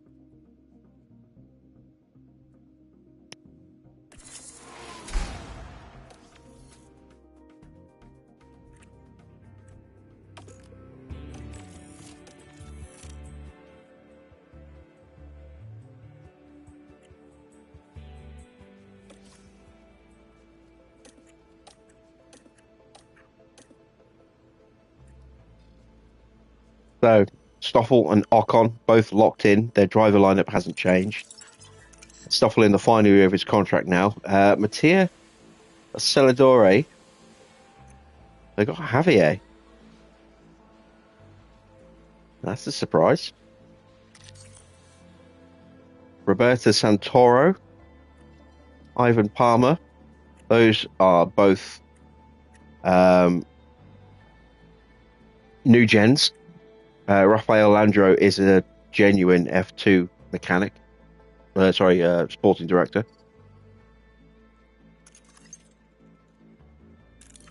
Take a look. Level 2 and cooked. Level 4 and still pretty functional. Level 1, level 2, level 2, and level 2 all completely destroyed. Level 3 and knackered. Level 3 and functioning, sort of. Again, no boardroom, no helipad, knackered, and not upgraded. Hospitality is pretty functional. Memorabilia room needs a lot of love. Tour center also needs a lot of love as well. So that is the state of everybody's facilities. Now, calendar looked like it was locked. It was always giving us Silverstone as the option there, but I didn't look at the whole calendar. So some of it will be a surprise tomorrow. You'll have seen some of it already, but who knows? Maybe it will change slightly. Maybe Silverstone's the only one that was locked in. I wasn't really paying too much attention to the calendar because I want to dive into that tomorrow when we start season 6, our final season with this save file. One thing I do want to show you though before we end tonight is the template that I've been working on. So if you have been enjoying tonight's stream and you want to show a little bit of love, then go ahead and hit that like button. If you're not yet subscribed, then why not consider subscribing as well for Season 6. Don't forget as well to check out my second channel, Jim Bob Plays, where at the moment there's only 4 videos on there. They're all videos from Indiana Jones, but we will be doing a PC series on this game coming very, very soon, starting from scratch. And then we'll also be doing some American Truck Sim and some Euro Truck Sim and probably some City Skylines too pretty soon on that channel as well, hopefully starting from next week. So do go ahead and check out that channel as well, and be sure to hit the bell for notifications. We will be going live on both channels, so make sure you're notified on both. If you are a console controlled a console constructor, that's the word I'm looking for. If you're a console constructor like I have been, and all the way through up until this point now, then maybe you want to try and rejig things a bit to give yourself a bit of a change, a bit of a variety. Maybe you want to add in some extra drivers. Maybe you want to add in some extra engineers, and so on and so forth. This is the template I have been working on, and I will post this as a video at some point in the not too distant future. But I do want to make some final tweaks and adjustments to it. First of all, we'll start with the race calendar. It's just 18 Grand Prix, 10 before the mid-season break, 8 after. I've tried to make sure that there are no triple headers, and I've stripped out races where I just felt they were either a bit boring or it just didn't fit with the old school vibe that I was trying to recreate. So starting at Melbourne, then going to China a couple of weeks later, and then we have Jeddah as round 3. There's only one circuit from that part of the world, so no Bahrain, no Qatar, no Abu Dhabi. Jeddah was the only one that made the cut. Then it's Barcelona.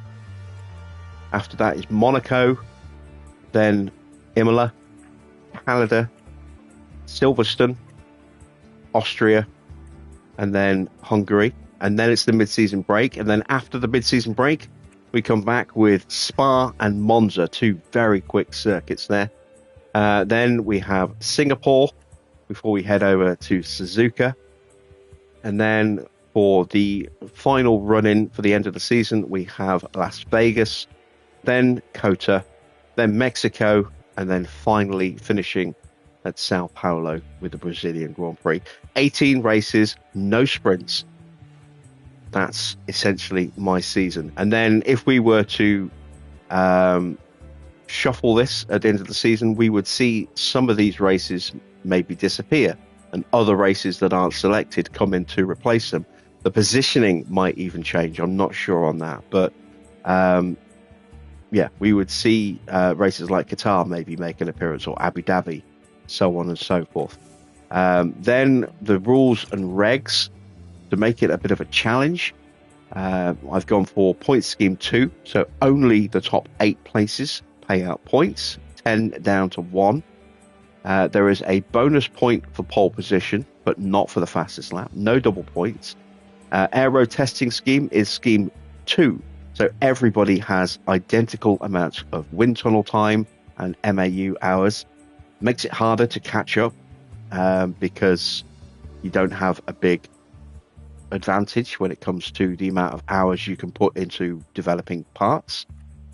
Just 3 engines, 2 ERS and 3 gearbox. That is enough to get through the season with only 18 races without needing any penalty parts, as long as you don't have lots and lots of crashes. And then for the prize money, I've gone for scheme 2.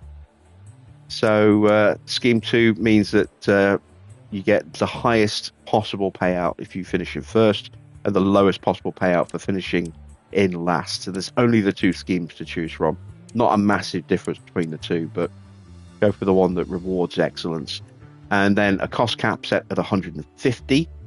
just to give a little bit of extra wiggle room for the main teams to try and stop them from going bust and ending up in a situation where maybe they have to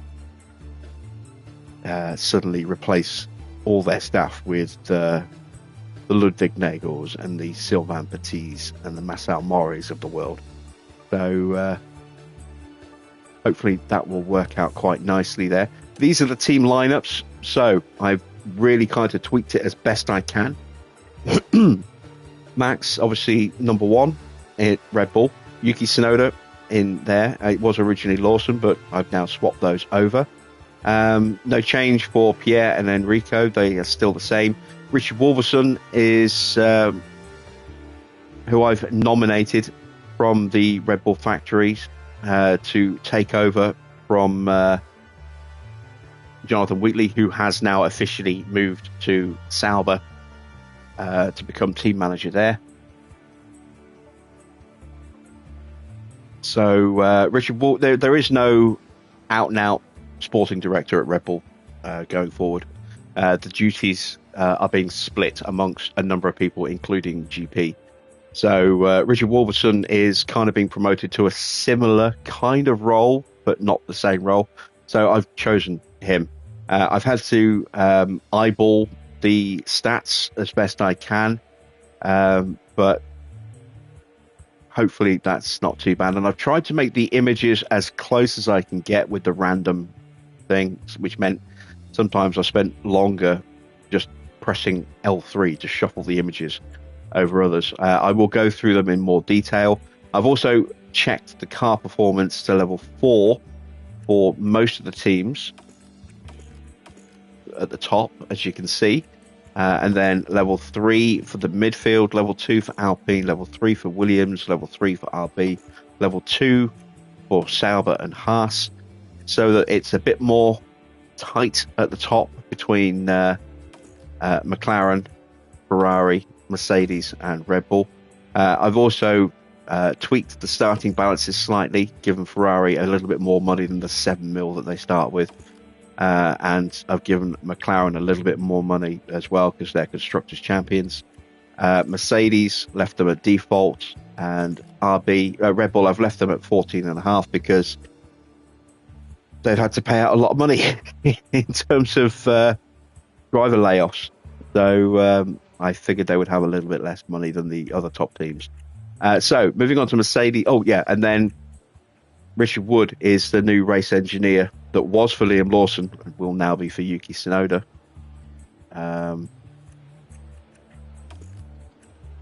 Not much has changed, as you can see, at Mercedes, other than Kimi starts alongside George. For Ferrari, I've created Loic Serra as the technical chief, given that Enrico Cardelli has moved to Aston Martin. No change for Diego Tondi or Diego Idorno. Brian Bozzi, I put him in as Charles race engineer. Again, I've just had to kind of guess his stats. One thing I am going to do is when I download the 2025 DLC mod, is I'm going to go through and look at the stats of the engineers that are in that, and then compare them to what I've put in as stats, and maybe make some tweaks there before I then release this as a video. And Adami is Hamilton's engineer this season. Not much has changed at McLaren apart from their starting balance and the car performance set at level 4. Then Aston, Gary Gannon is Stroll's engineer this year. Andrew Vizard is Alonso's engineer this year. I put Cardelli in. As you can see, Ian Gregg is still there. Andy Stevenson is still there. This does mean that we have obviously had to get rid of Dan Fallows, even though he's still at the team, because I put Cardelli in that role. Then we go to Alpine. No change to the engineers. Jack Doohan obviously starts now alongside Gasly. David Sanchez is the head technical chief. David Wheater, formerly of Williams, is now the head of aero for Alpine this year. And Richard Lockwood is their sporting director. Again, try to get these faces as close as I can from the limited selection of random images that you have to click through every time just to try and figure out who's who. I may reduce Alpine's starting balance down a little bit as well. I'm not sure yet. Williams, we've got Sainz in with Albon. No other changes. Pat Fry, Kenyon, and Sven all stay the same, as do the race engineers. Moving over to RB, we now have Liam Lawson partnering Isaac Hajar.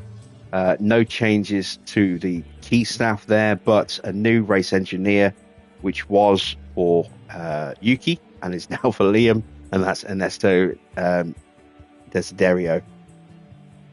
And then we have Sauber. So Bortoletto is in. No change to the key staff. Two new engineers here, Stephen Petrick and Jose Manuel Lopez.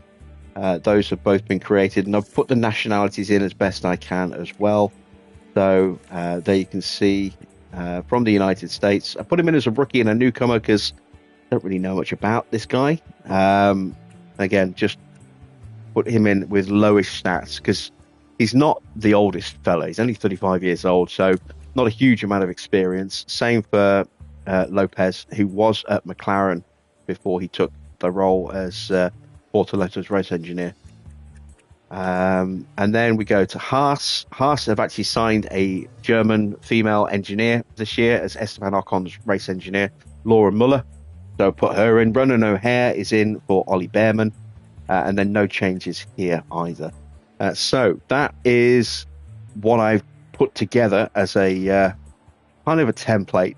I do need to make a few more tweaks to it. I have also created some custom drivers as well. So let me show you all the drivers that I've created. Scott McLaughlin from IndyCar, very, very talented driver, 31 years old, New Zealand driver. I put him in. Then we have Pascal Wehrlein, who did have one season in Formula One and has made a pretty good career for himself outside of that. And Jean-Eric Verne, who looks a bit young, but that's the closest headshot I could find that actually kind of looked a bit like him. And then we have the level 2s. So we've got Colton Herter, Kelvin van der Linde, Christian Lundgaard, Dan Ticktum, and I put Jamie Chadwick in at a 77, which is probably a little high, but I just wanted to see if anyone would sign her. And then, all of these guys are currently, apart from Chadwick, I'm not sure where she is at the moment, all of these guys, apart from Ticktum as well, Lundgaard, van der Linde, and Herter, they're all in IndyCar at the moment. Ticktum's in Formula E, not sure where Chadwick is.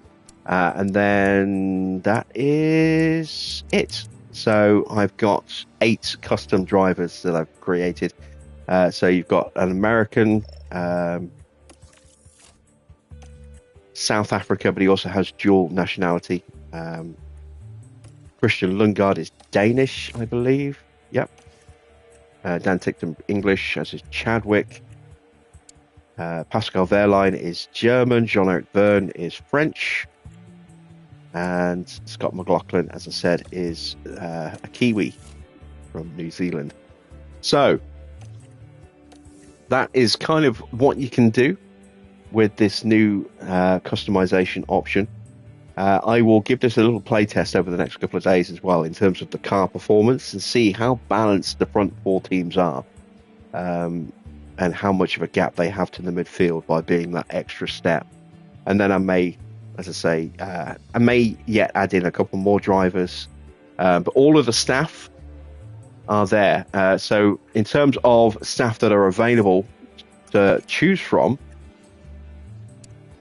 means that you have Dan Fallows, who is available. You also have Matt Harmon, even though he has moved to Williams. There is no role in the game for him. For Aero, Dirk de Beer is free and available